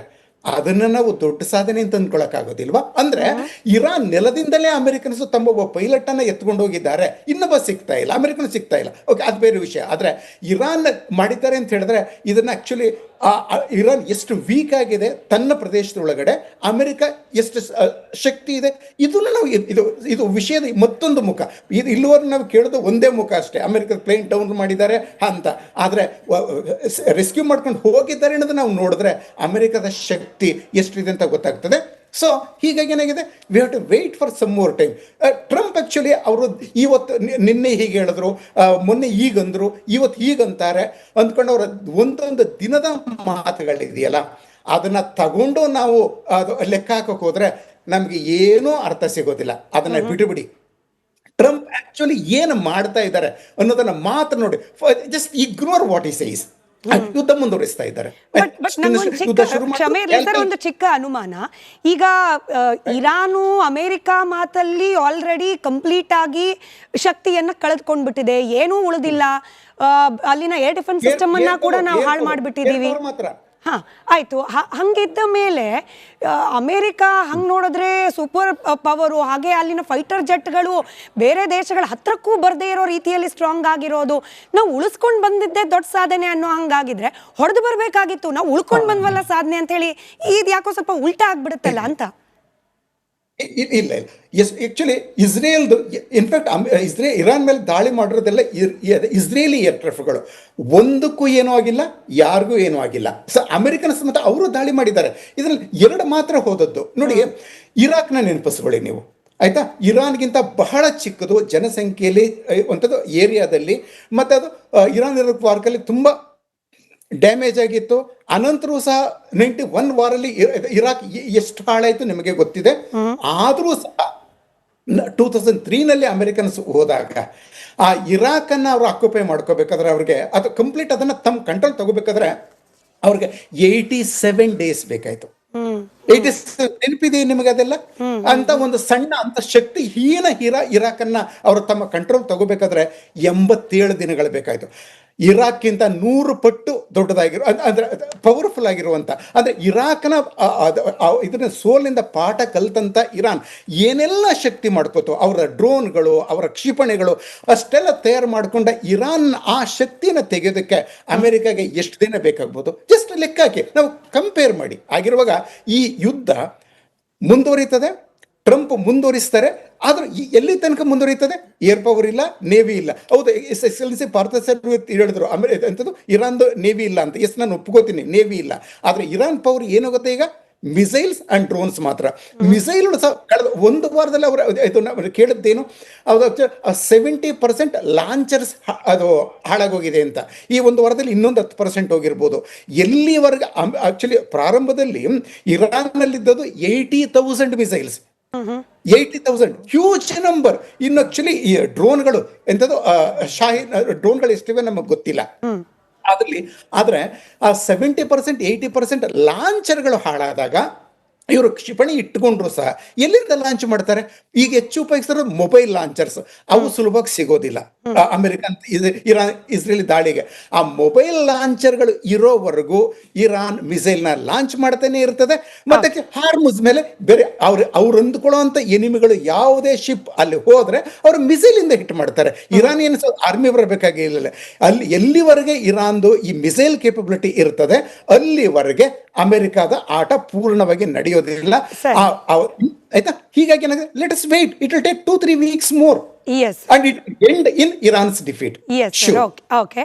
ನಾವು ಅಮೆರಿಕ ಪ್ರೆಸಿಡೆಂಟ್ ಟ್ರಂಪ್ ಬಗ್ಗೆ ಮಾತನಾಡ್ತಾ ಇದ್ವಿ. ಉಮರ್ ಶರೀಫ್ ಸರ್, ನಾವು ಇರಾನ್ನ ಪ್ರೆಸಿಡೆಂಟ್ ಬರೆದ ಬಹಿರಂಗ ಪತ್ರದ ಬಗ್ಗೆ ಕೂಡ ಮಾತನಾಡೋಣ. ಜಸ್ಟ್ ಏನು ಪತ್ರ ಬರೀತಾರೆ ಬಹಿರಂಗವಾಗಿ, ಅದರಲ್ಲಿ ಅಮೆರಿಕನ್ರ ಮೇಲೆ ಇರಾನ್ನ ಜನರಿಗೆ ದ್ವೇಷ ಇಲ್ಲ ಅನ್ನೋ ಅರ್ಥದ ಪದಗಳನ್ನು ಬಳಕೆ ಮಾಡಿಬಿಡ್ತಾರೆ. ಇಸ್ರೇಲ್ನ ಬಗ್ಗೆ ಅಲ್ಲೆಲ್ಲೂ ಕೂಡ ಉಲ್ಲೇಖವೇ ಇರೋದಿಲ್ಲ. ನಾವು ಇರಾನಿಯರು ಯಾವತ್ತೂ ಕೂಡ ನಾವು ಯುದ್ಧ ಪ್ರಾರಂಭ ಮಾಡಿಲ್ಲ, ನಾವು ಮಾಡ್ತಾ ಇರೋದು ಆತ್ಮರಕ್ಷಣೆ ಅಂತಾರೆ. ಸರಿ, ಆ ಪ್ರೊಲಾಂಗ್ ಪತ್ರದಲ್ಲಿ ನನಗೆ ಆಶ್ಚರ್ಯ ಅನ್ಸಿದ್ದು, ನಿಮಗೆ ಅಮೆರಿಕನ್ರ ಮೇಲೆ ಇರಾನ್ ಅವರಿಗೆ ವೈಯಕ್ತಿಕ ದ್ವೇಷ ಇಲ್ಲ ಅನ್ನೋದನ್ನು ನಾವು ನಂಬಲಿಕ್ಕೆ ಸಾಧ್ಯನಾ? Saying that to Hezbollah, Houthi ಹಾಗೆ ಇನ್ನು ಉಗ್ರ ಸಂಘಟನೆಗಳು ಟಾರ್ಗೆಟ್ ಮಾಡಿ ಕೊಲ್ತಾ ಇದ್ದಿದ್ದು ಯಾರನ್ನ? ಇದೇ ಇಸ್ರೇಲ್ ಹಾಗೆ ಅಮೆರಿಕದ ಕೆಲ ಆಯಕಟ್ಟಿನ ಅಧಿಕಾರಿಗಳನ್ನ. ಹಾಗಿರ್ಬೇಕಾದ್ರೆ ದ್ವೇಷನೇ ಇಲ್ಲ ಅಂತಂದ ಮೇಲೆ ಇಷ್ಟು ದಿನ ಮಾಡ್ತಿದ್ದೇನು ನೀವು? ಹಾಗಾದ್ರೆ ಅಂತ ಉಗ್ರ ಸಂಘಟನೆಗಳಿಗೆ ಬೆಂಬಲವಾಗಿ ನಿಂತಿದ್ದು ಯಾಕೆ? ಇಂಥ ಕಾಂಟ್ರರಿ ಪ್ರಶ್ನೆಗಳು ಹುಟ್ಟುಬಿಡೋದಿಲ್ವಾ ಅಂತ ಹೇಳಿ. ಹೌದು, ಇದರಲ್ಲಿ ಏನಂದರೆ ಒಂದು ಪೊಲಿಟಿಕಲ್ ಆ್ಯಂಗಲ್ನಲ್ಲಿ ನೋಡಬೇಕಾಗಿದೆ. ಯಾಕೆ ಇರಾನ್ ಬಂದು ಎಲ್ಲ ಕಡೆಯೂ ಮಿಲಿಷಿಯಾಗೆ ಸಪೋರ್ಟ್ ಮಾಡಿದ್ದಾರೆ ಅಂದರೆ ಹೂತಿ ಆಗಿರ್ಬೋದು, ಮತ್ತು ಹಿಜ್ಬುಲ್ಲಾ ಆಗಿರ್ಬೋದು, ಇನ್ನೊಂದು ಕಡೆ ಬೇರೆ ಇನ್ನೊಂದು ಬದರ್ ಅಂತ ಒಂದು ಆರ್ಗನೈಸೇಷನ್ ಇರ್ಬೋದು, ಇವರಿಗೆಲ್ಲ ಇವರು ಫಂಡಿಂಗ್ ಮಾಡಿದ್ದಾರೆ, ಎಕ್ವಿಪ್ಮೆಂಟ್ಸ್ ಕೊಟ್ಟಿದ್ದಾರೆ. ಯಾತಕ್ಕೋಸ್ಕರ ಅಂದರೆ ಅವ್ರಿಗೆ ಎರಡು ಕಡೆಯಿಂದ ಒಂದು ಭಯದ ವಾತಾವರಣ ಇದೆ. ಒಂದು ಅರಬ್ ವರ್ಲ್ಡ್ ಅಂದರೆ ದ ಸುನ್ನಿ ಫ್ಯಾಕ್ಷನ್ಸ್ ಅಂತ ನಾವು ಗುರುತುಪಡಿಸಬೇಕಾಗಿದೆ. That is the entire Saudi Arabia ಆಗಲಿ ಮತ್ತು ಇರತಕ್ಕಂಥ ಬೇರೆ ಎಲ್ಲ ಸುನ್ನಿ ನೇಷನ್ಸ್ ಆಗಲಿ, ಅವರಿಂದ ಇವರಿಗೊಂದು ಭಯ ಇದೆ, ಭಯದ ವಾತಾವರಣ ಇದೆ. ಸೊ ಅವರ ಒಂದು ಅಸ್ತಿತ್ವವನ್ನು ಅವರು ಉಳಿಸ್ಕೊಳ್ಳೋಕ್ಕೋಸ್ಕರ ಏನು ಮಾಡ್ತಾ ಇದ್ದಾರೆ? They are keeping checkpoints ಎಲ್ಲ ಕಡೆನೂ. ನಾನು ಬಂದು actually from a Sunni background. ನನಗೇನಂದರೆ ಶಿಯಾ ಬಗ್ಗೆ ಅವರ ವಿರುದ್ಧವಾಗಿ ಮಾತಾಡಬೇಕಂದ್ರೆ ಇವತ್ತೆಲ್ಲ ಮಾತಾಡ್ತೀನಿ. ಅವರ ಐಡಿಯಾಲಜಿ ಏನೇನು ತಪ್ಪಿದೆ ಎಲ್ಲವನ್ನೂ ಮಾತಾಡ್ತೀನಿ. ಬಟ್ ನಾನು ಇವಾಗ ನೋಡುವಾಗ ಏನನ್ನು ನೋಡ್ತಿದ್ದೀನಿ ಅಂದರೆ ಅವರ ಸ್ಟ್ರಾಟಜಿಯನ್ನು ಅನಲೈಸ್ ಮಾಡ್ತಿದ್ದೀನಿ, ಏನಕ್ಕೋಸ್ಕರ ಇದನ್ನು ಮಾಡ್ತಾರೆ ಅಂತ. ಸೊ ಹೇಗೆ ಇಸ್ರೇಲ್ ಬಂದು ನಾವು ಒಬ್ಬರೇ ಇದ್ದೀವಿ, ಒಂದು ಯಹೂದಿ ನೇಷನು, ನಾವು ನಮ್ಮನ್ನು ಉಳಿಸ್ಕೊಳ್ಬೇಕಂತ ಆ ಒಂದು ಮನಸ್ಥಿತಿನಲ್ಲಿದ್ದಾರೋ, ಅದೇ ರೀತಿ ಇರಾನ್ ಬಂದು ನಾವು ಒಬ್ಬರೇ ಇದ್ದೀವಿ ಅಂದರೆ ಆ್ಯಸ್ ಅ ಶಿಯಾ ನೇಷನು, ನಮ್ಮ ಸುತ್ತ ಇರೋದೆಲ್ಲ ಸುನ್ನಿ ನೇಷನ್ಸು, ಹಾಗಾಗಿ ನಾವು ಕೂಡ ಕೆಲವು ರೀತಿಯಲ್ಲಿ ನಾವು ಸ್ವಲ್ಪ ಪ್ರೋಗ್ರೆಸಿವ್ ಆಗಿ ಥಿಂಕ್ ಮಾಡಬೇಕಂತ ಆ ರೀತಿಯಲ್ಲಿ ಮಾಡ್ತಾ ಇದ್ದಾರೆ. ಸೊ ನಮ್ಮ ಪ್ರಕಾರ ಅವರು ಬಂದು ಮಿಲಿಷಿಯಾ, ನಮ್ಮ ಪ್ರಕಾರ ಅವರು ಟೆರರಿಸ್ಟ್ ಆರ್ಗನೈಸೇಷನ್ಸ್ ಹೇಳ್ಕೊಳ್ಬೋದು. ಬಟ್ ಅವ್ರ ಪ್ರಕಾರ ಏನಂತ ದಟ್ಸ್ ಅ ಪೊಲಿಟಿಕಲ್ ಬಾಡಿ. ಅವರು ಉಳಿಸ್ಕೊಳ್ಳೋಕ್ಕೆ ಆಸಕ್ತಿ ಇದೆ ಅವರಿಗೆ. ಅವ್ರ ಪ್ರಕಾರ ಅದು ಪೊಲಿಟಿಕಲ್ ಸಿಸ್ಟಮ್. ಅದು ಅವರು ಹೇಗೆ ಅವರ ಪೊಲಿಟಿಕಲ್ ಸಿಸ್ಟಮನ್ನು ಉಳಿಸ್ಕೊಳ್ಳೋಕ್ಕಾಗತ್ತೋ ಅದನ್ನು ಅವರು ಲೆಕ್ಕಾಚಾರದ ಮೇಲೆ ಇಟ್ಕೊಂಡು ಅವರು ಅದನ್ನು ಮಾಡ್ಕೊಂಡಿದ್ದಾರೆ. ಸೊ ಅದೇ ರೀತಿ ನೀವು ಇದನ್ನು ನೋಡ್ಕೋದ್ರೆ, why Israel is going to ಲೆಬನನ್ಗೆ ಅವ್ರು ಹೋಗಬೇಕಾಗಿರೋ ಏನು ಅವಶ್ಯಕತೆ ಇರೋದು? ಹೇಗೆ ನಾವು ಇರಾನನ್ನು ಪ್ರಶ್ನೆ ಮಾಡ್ತಿದ್ದೀವೋ ಅದೇ ರೀತಿ ಇಸ್ರೇಲನ್ನು ಕೂಡ ನಾವು ಪ್ರಶ್ನೆ ಮಾಡಬೇಕಾಗಿರುತ್ತೆ, ಅಮೇರಿಕಾವನ್ನು ಕೂಡ ನಾವು ಪ್ರಶ್ನೆ ಮಾಡಬೇಕಾಗಿರುತ್ತೆ. Why they are poking their nose into Iraq, why they are getting into Syria? ಯಾಕೆ ಸೀರಿಯಾದಲ್ಲಿ ಅವ್ರಿಗೆ ಏನು ಕೆಲಸ ಇದೆ? ನೋಡಿ, ಹೇಗೆ ನಾವು ಇರಾನ್ ಬಗ್ಗೆ ಪ್ರಶ್ನೆ ಎಬ್ಸ್ತಿದ್ದೀವೋ ಅದೇ ರೀತಿ ಅಮೆರಿಕ ಆಗಲಿ ಇಸ್ರೇಲ್ ಬಗ್ಗೆ ಕೂಡ ನಾವು ಪ್ರಶ್ನೆ ಎಬ್ಸ್ಬೇಕಾಗಿದೆ. ಸಿರಿಯಾದಲ್ಲಿ ಇದ್ದವ್ರು ಯಾರು, ಹಾಗೆ ನೀವು ಹೇಳ್ದಂಗೆ ಲೆಬನಾನ್ನಲ್ಲಿ ಇದ್ದವ್ರು ಯಾರು, ಅವರಿಂದ ಇಸ್ರೇಲ್ಗೆ ಏನಾಗ್ತಿತ್ತು ಅದನ್ನು ಕೂಡ ನಾವು ಗಮನದಲ್ಲಿ ಇಟ್ಕೊಂಡು ಮಾತಾಡ್ತಿದ್ದೀವಿ. ಖಂಡಿತವಾಗಿ. ನೋಡಿ, ಅದೇ ನಾನು ಹೇಳೋದು. ಇದರಲ್ಲಿ ಏನಂದರೆ ಅವರವರಿಗೆ ಪೊಲಿಟಿಕಲ್ ಲಾಭ ಏನಂತ ಅವರವರು ಲೆಕ್ಕಾಚಾರ ಮಾಡಿಕೊಂಡು ಆಮೇಲೆ ಅವರು ತೊಡಗ್ತಾರೆ ಇದೆಲ್ಲ. ಸೊ ಹಾಗಾಗಿ ನನ್ನ ಪ್ರಕಾರ ಏನಂದರೆ ಬೇಸಿಕ್ ಕ್ವೆಶನ್ ನನ್ನಲ್ಲಿ ಇರೋದು ಏನಂದರೆ, ನಾನು ಬಂದು ಐಡಿಯಾಲಜಿಸ್ಟ್ ಆಗಿ ಮಾತಾಡ್ತಿಲ್ಲ, ನಾನೊಬ್ಬ ಜೂರಿಸ್ಟ್ ರೀತಿಯಲ್ಲಿ ಮಾತಾಡ್ತೀನಿ. I want to be a person from the judicial background. ಏನಂದರೆ, on what basis are you attacking Iran? First ನೀವು ದಾಳಿ ಮಾಡಿರೋದು ಏನಕ್ಕೋಸ್ಕರ ಅದು ಫಸ್ಟು ಸ್ಪಷ್ಟನೆ ಕೊಡಬೇಕಾಗಿರುತ್ತೆ. ಅವ್ರು ಏನು ಹೇಳಿದ್ರು, ಅಲ್ಲಿ ಬಂದು ನ್ಯೂಕ್ಲಿಯರ್ ವೆಪನ್ಸ್ ಎನ್ರಿಚ್ಮೆಂಟ್ ನಡೀತಿದೆ ಅಂತ. ಬಟ್ ಅದೇ ರೀತಿ ಇರಾಕ್ ವಾರ್ನಲ್ಲಿ ನೀವು ಕೂಡ ಅದೇ ಮಾತಾಡಿದಿರಿ ಏನಂತ, ವೆಪನ್ಸ್ ಆಫ್ ಮಾಸ್ ಡಿಸ್ಟ್ರಕ್ಷನ್ ಇದೆ ಅಂತ ಒಂದು ಮಾತು. ಮತ್ತೆ ವೆಪನ್ಸ್ ಆಫ್ ಮಾಸ್ ಡಿಸ್ಟ್ರಕ್ಷನ್ ಸಿಕ್ತಾ? ಡೊನಾಲ್ಡ್ ರಮ್ಸ್ಫೆಲ್ಡ್ ಅದ್ರ ನಂತರ ಹೇಳಿದ್ರು, ವಾರ್ ಎಲ್ಲ ಮುಗಿದ ನಂತರ, ನೋ ವಿ ವರ್ ರಾಂಗ್, ನಾವು ತಪ್ಪು ಮಾಡಿಬಿಟ್ವಿ, ವಿ ಮೇಡ್ ಅ ಮಿಸ್ಟೇಕ್ ಅಂತ. ಟೋನಿ ಬ್ಲೇರ್ ಏನಾದರೂ ಯಾರೂ ಪ್ರಶ್ನೆಗೆ ಒಳಗಾಗಿಲ್ಲ. ಸೊ ಇವತ್ತು ಕೂಡ ಏನು ನಡೀತದೆ, ಇರಾನಿನ ಮೇಲೆ ದಾಳಿ ಮಾಡೋಕ್ಕೆ ಕಾರಣ ಏನಂದರೆ ನ್ಯೂಕ್ಲಿಯರ್ ವೆಪನ್ಸ್ ಮೇಲೆ ನಾವು ಒಂದು ಕಂಟ್ರೋಲ್ ಇಡಬೇಕಂತ. ನೋಡಿ, ಇರಾನ್ ಬಂದು ಇವತ್ತು NPT signatory, but Israel is not a signatory ಆಗಬೇಕಂತ ಏನೋ ಕಡ್ಡಾಯ ಇಲ್ಲ. ನಾವು ಇಂಡಿಯಾಗಾಗಲಿ ಪಾಕಿಸ್ತಾನ ಕೂಡ we are not signatories to NPT, non proliferation treaty ಮೇಲೆ. ಬಟ್ ಇವರು ಇರಾನ್ ಬಗ್ಗೆ ಪ್ರಶ್ನೆ ಮಾಡೋರಿಗೆ ಅವ್ರು ಎಷ್ಟು ನ್ಯೂಕ್ಲಿಯರ್ ವೆಪನ್ಸ್ ಇಟ್ಕೊಂಡಿದ್ದಾರೆ ಅಂತ ಅವ್ರು ಡಿಕ್ಲೇರ್ ಮಾಡಿದಾರಾ? ಇವತ್ತವರೆಗೂ ಮಾಡಿಲ್ಲ. They haven declared. ಇಸ್ರೇಲ್ ಬಂದು ಎಷ್ಟು. ಹಾಗೆ ಈಗ ಚೈನಾ ಒಂದು ವಾರ್ನಿಂಗ್ ಕೊಟ್ಟಿದೆ ನೋಡಿ, ಒಂದು ವೇಳೆ ಅಮೇರಿಕ ಆಗಲಿ ಇಲ್ಲ ಇಸ್ರೇಲ್ ಆಗಲಿ ಒಂದು ವೇಳೆ ಇರಾನ್ ಆಗಲಿ ಬೇರೆ ಯಾರ ಮೇಲೆ ನ್ಯೂಕ್ಲಿಯರ್ ವೆಪನ್ಸ್ ಯೂಸ್ ಮಾಡಿದ್ರೆ ನಾವು ವಿ ವಿಲ್ ಡೆಸಿಮೇಟ್ ಅಂದರೆ ಅವ್ರಿಗೆ ಅಲಿಸ್ಬಿಡ್ತೀವಿ ಅಂತ ಹೇಳ್ಬಿಟ್ಟಿದ್ದಾರೆ. ಯಾರನ್ನ? ಹೂ ಎವರ್ ಇಸ್ ಯೂಸಿಂಗ್ ಇರಾನ್ ಮೇಲೆ ಅವರು ದಾಳಿ ಮಾಡೋಕ್ಕೆ ನ್ಯೂಕ್ಲಿಯರ್ ವೆಪನ್ಸ್ ಯೂಸ್ ಮಾಡಿದ್ರೆ ಅವ್ರನ್ನ ಅಳಿಸ್ಬಿಡ್ತೀವಿ ಅಂತ ಚೈನಾ ಒಂದು ವಾರ್ನಿಂಗ್ ಕೊಟ್ಟಿದೆ. ಚೈನಾ ಅಂಬಾಸಿಡರ್ ಒಂದು ವಾರ್ನಿಂಗ್ ಕೊಟ್ಟಿದ್ದಾರೆ. ಸೊ ಹಾಗಾಗಿ ಇಲ್ಲಿ ಇರಾನ್ ಪರವಾಗಿ ಯಾರು ನಿಂತ್ಕೊಂಡಿದ್ದಾರೆ ನೋಡಿ, ಚೈನಾ ಇದೆ, ರಷ್ಯಾ ಇದೆ, ಮತ್ತು ನಾರ್ತ್ ಕೊರಿಯಾ ಕೂಡ ಇದೆ ಅಂತ ನಾವು ಮಾಹಿತಿ ಸಿಗ್ತಿದೆ.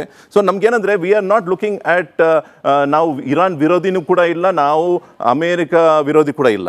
ನಾವು ಏನಂದರೆ ಇವತ್ತು ಏನು ನಡೀತಿದೆ ನೋಡಿ, ಅಲ್ಲಿ ಇಂಟರ್ನ್ಯಾಷನಲ್ ಲಾ ವೈಲೇಷನ್ ಆಗ್ತಿದೆ, ಎಲ್ಲ ಸಿಸ್ಟಮ್ ಹಾಳಾಗ್ತಿದೆ, ಟೋಟಲ್ ವರ್ಲ್ಡ್ ಅದನ್ನು ಫೀಲ್ ಆಗ್ತಿದೆ.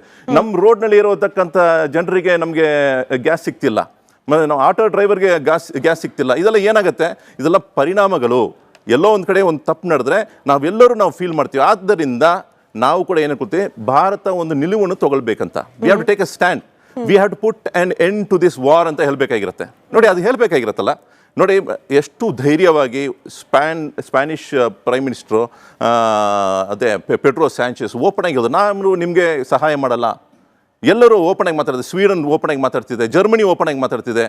ಅಂಥ ರೀತಿಯಲ್ಲಿ we call speed a speed. ನಾವು ಬಂದು ಒಂಥರ ಇಂಡೈರೆಕ್ಟ್ ಆಗಿ ಮಾತಾಡಿಕೊಂಡು ಇಲ್ಲೂ ನಾವು ಒಂದು ಕಾಲು ಇಡ್ತೀವಿ, ಅಲ್ಲೂ ಒಂದು ಕಾಲು ಇಟ್ಕೊಳ್ತೀವಿ ಅಂದರೆ ಸರಿಯಾಗೋದಿಲ್ಲ. ನಾವು ಕ್ಲಿಯರ್ ಸ್ಟ್ಯಾಂಡ್ ತಗೊಳ್ಬೇಕು. ಈ ಯುದ್ಧವನ್ನು ನಿಲ್ಲಿಸಿ, ನೀವು ಶುರು ಮಾಡಿದೆ ತಪ್ಪು ಅಂತ ಸ್ಟೇಟ್ಮೆಂಟು ಬೇರೊಬ್ಬರು ಎಲ್ಲ ಹೇಳುವಾಗ ನಾವು ಕೂಡ ಹೇಳಬೇಕಾಗಿದೆ. ಭಾರತದ ಸ್ಟ್ಯಾಂಡ್ ಬಗ್ಗೆ ಕೂಡ ಮುಂದಿನ ಹಂತದಲ್ಲಿ ನಾವು ಮಾತನಾಡ್ತಾ ಹೋಗೋಣ. ಆಬ್ವಿಯಸ್ಲಿ ಆಟೋ ಅನಿಲ ಪೂರೈಕೆ ವ್ಯತ್ಯಯ ಅದ್ರ ಬಗ್ಗೆ ಕೂಡ ಮಾತನಾಡೋಣ. ಅದಕ್ಕೆ ಮುಂಚೆ ಪಾರ್ಥಸಾರಥಿ ಸರ್, ನಾನು ಸ್ಟೋನ್ ಏಜಿಗೆ ಕಳಿಸ್ಬಿಡ್ತೀನಿ, ಈ ಪೀಸ್ ಮೇಕಿಂಗ್ ಆಗೋವರೆಗೂ ನಾವೇನು ಯುದ್ಧ ಮಾಡೋದನ್ನು ನಿಲ್ಲಿಸೋದಿಲ್ಲ, ನಾನು ಇರಾನನ್ನು ಸ್ಟೋನ್ ಏಜಿಗೆ ಕಳಿಸ್ಬಿಡ್ತೀನಿ ಅನ್ನುವ ಟ್ರಂಪ್ ಹೇಳಿಕೆ, what is it leading to? Nuclear ಯುದ್ಧ ಅಂತ ಹೇಳಿ ಅದನ್ನು ನಾವೇನಾದರೂ ಪರಿಗಣನೆ ಮಾಡ್ಬೋದಾ, ಅಥವಾ ಈ ಗ್ರೌಂಡ್ ಇನ್ವೇಷನ್, ಅಥವಾ ಸುಮ್ಮನೆ ಹಿಂಗೆ ಟ್ರಂಪ್ ಹೇಳುವ 10 ಒಂದು ರೀತಿಯಲ್ಲಿ ಮೀನಿಂಗ್ಲೆಸ್ ಹೇಳಿಕೆ? ನನಗೆ ಗೊತ್ತಿಲ್ಲ ಪದ ಎಕ್ಸಾಕ್ಟ್ಲಿ ಹೇಳ್ಬೋದೋ ಇಲ್ಲೋ ಅಂತ ಹೇಳಿ ಟ್ರಂಪ್ ಜನರಿಗೆ ಅನ್ನಿಸ್ತಾ ಇರುವ ಮೀನಿಂಗ್ಲೆಸ್ ಹೇಳಿಕೆಗಳಲ್ಲಿ ಇದು ಕೂಡ ಒಂದ ಅಂತ. ಇದು ಮೀನಿಂಗ್ಲೆಸ್ ಹೇಳಿಕೆ ಅಂತ ಹೇಳೋಕ್ಕಾಗಲ್ಲ. ಆದರೆ ಟ್ರಂಪು ಯಾವಾಗಲೂ exaggerated way of saying, we bomb them to hell, ಆಗೋಯ್ತು, ಇನ್ನೇನು ಉಳಿದೇ ಇಲ್ಲ ಅಂತ ಹೇಳ್ತಾರೆ, ಎಲ್ಲ ಆಬ್ಲಿಟ್ರೇಟ್ ಮಾಡಿಬಿಟ್ವಿ ಅಂತ ಹೇಳ್ತಾರೆ. ಓಕೆ, ಬಟ್ ಇಷ್ಟೋ ಹೊತ್ತು ನಾವೆಲ್ಲ ಡಿಸ್ಕಸ್ ಮಾಡಿದ್ರಲ್ಲಿ ಒಂದು ಇಂಪಾರ್ಟೆಂಟ್ ಅಂಶ ನಾವನ್ನ ಬಂದಿಲ್ಲ ಅಂದರೆ, ಈ ಯುದ್ಧದ ಎಫೆಕ್ಟು ಮಿಡ್ಲ್ ಈಸ್ಟ್ನಲ್ಲಿರೋ ಅರಬ್ ಕಂಟ್ರೀಸ್ ಎಲ್ಲ ಏನಾಗಿತ್ತು, ನೀವು ಟ್ರಂಪ್ ಹೇಳಿದ್ದಕ್ಕೆ ಬರೋಣ. ಅದಕ್ಕೆ ಮೊದಲು ಅರಬ್ ಕಂಟ್ರೀಸ್ ಎಲ್ಲ ಅವ್ರ ಹತ್ರ ಎಲ್ಲ ಅಮೇರಿಕನ್ ಬೇಸ್ ಇತ್ತು, mostly Sunni countries. Arab base American base ಇಟ್ಕೊಂಡಿದ್ರು, ಅಮೇರಿಕನ್ ಸೋಲ್ಜರ್ಸ್ ಇದ್ದರು. ಇವರು ಬಿಲಿಯನ್ಸ್ ಆಫ್ ಡಾಲರ್ಸ್ ಇನ್ವೆಸ್ಟ್ ಮಾಡಿಬಿಟ್ಟು ಅಲ್ಲಿಂದ ಏರ್ಕ್ರಾಫ್ಟಿಂದ ಹಿಡಿದು ಡಿಫೆನ್ಸ್ ಸಿಸ್ಟಮಿಂದ ಹಿಡಿದು ಎಲ್ಲ ತಂದ್ಕೊಂಡು ಇಟ್ಕೊಂಡ್ಬಿಟ್ಟಿದ್ರು. ನಾವು ಸೇಫ್ ಆಗಿದ್ದೀವಿ ಅಂದ್ಕೊಂಡು ಎಕನಾಮಿಕ್ ಡೆವಲಪ್ಮೆಂಟ್, ಪೆಟ್ರೋ ಡಾಲರ್ಸ್ ಬರ್ತಾ ಇತ್ತು, ಎಕನಾಮಿಕ್ ಡೆವಲಪ್ಮೆಂಟ್ ಮಾಡ್ಕೊಂಡು ಹೋಗ್ತಾ ಇದ್ರು. ಅವ್ರದ್ದೊಂದೇ ಅಬ್ಲಿಗೇಷನ್ ಎಂದರೆ ಎಲ್ಲನೂ ಡಾಲರ್ನಲ್ಲಿ ನಡೀತಾ ಇತ್ತು. So it was advantage to America. But ಇಲ್ಲಿ ಇರಾನ್ ಮೇಲೆ ಅಟ್ಯಾಕ್ ಮಾಡಿದ್ಮೇಲೆ ಯಾರೂ ಕೂಡ, ಟ್ರಂಪ್ ಇರಲಿ ಯಾರೂ ಕೂಡ, ಈ ರೀತಿ ಒಂದೇ ಒಂದು ದೇಶ ಇರಾನು ಅಲ್ಲಿ ಎಷ್ಟು ದೇಶಗಳ ಬಗ್ಗೆ UAE, Qatar, Bahrain, Saudi Arabia, Kuwait ಈ ಎಲ್ಲ ಕಂಟ್ರಿಗಳ ಮೇಲೂ ಅಟ್ಯಾಕ್ ಮಾಡುತ್ತೆ ಅಂತ ಯಾರೂ ಅಂದ್ಕೊಂಡಿರಲಿಲ್ಲ. ಅದು ಸಕ್ಸಸ್ಫುಲ್ಲಾಗಿ ಈ ಥರ ಅಟ್ಯಾಕ್ ಮಾಡುತ್ತೆ ಅಂತ. ಓಕೆ, ಇರಾನ್ ಹೇಳೋದ್ರಲ್ಲಿ ಏನೂ ತಪ್ಪಿಲ್ಲ. ಯಾಕೆಂದರೆ ಈ ದೇಶಗಳು ಅಲ್ಲಿ ಅಮೇರಿಕನ್ ಬೇಸ್ ಇಟ್ಕೊಂಡಿದ್ದಾರೆ, ಅಲ್ಲಿಂದ ಅಟ್ಯಾಕ್ ನಡೀತಾ ಇದೆ, ಅವ್ರು ಏರ್ ಸ್ಪೇಸ್ ಕೊಟ್ಟಿದ್ದಾರೆ, ಇದೆಲ್ಲ ಆಗಿ.